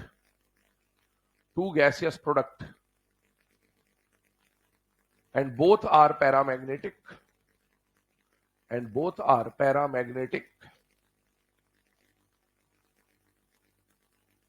पहला ऑप्शन लिखें, PbNO3 twice, lead nitrate, PbNO3 twice। Second लिखिए NaNO3, अगला लिखिए KNO3, अगला लिखिए RbNO3। फर्स्ट है ना, सोडियम पोटेशियम रुबिडियम सीजियम के नाइट्रेट डिफरेंट हीटिंग दिखाएंगे। जनरल वाला केस फर्स्ट वाला है जिसमें दोनों ही मैग्नेटिक नेचर कैसे मिल रहे हैं, पैरा। अच्छा, एक बात और समझ लेना, सोडियम पोटेशियम रुबिडियम सीजियम के नाइट्रेट के लिए हमने क्या बोला कि दो तरह के टेम्परेचर है, लो और हाई। अगर आपको एग्जाम में क्लियरली बोल दे कि लो टेम्परेचर तो ये रिएक्शन, क्लियरली बोल दे हाई टेम्परेचर तो ये रिएक्शन, मान लो एग्जाम में सिर्फ हीट लिखा और लो या हाई कुछ नहीं लिखा, तो क्या मान के चलेंगे, लो। कुछ ना दिया जाए नाइट्रेट में, metal nitrate, sodium potassium rubidium caesium, लो मान के चलना है। क्यों लो मान के चलना है, एनसीईआरटी में लो की ही रिएक्शन है, हाई की है ही नहीं, तो आपको लो ही मान के चलना है। जब तक हाई लिख के ना दे, आपको मेटल नाइट्रेट में, सोडियम पोटेशियम रुबिडियम सीजियम में लो टेम्परेचर को ही कंसीडर करके चलना है। नोट कर लें यहां तक, इसके आगे डिस्कशन कल करेंगे। अभी कोई डाउट वाउट नहीं बताया जाएगा, आज मौसम का आनंद लिया जाएगा।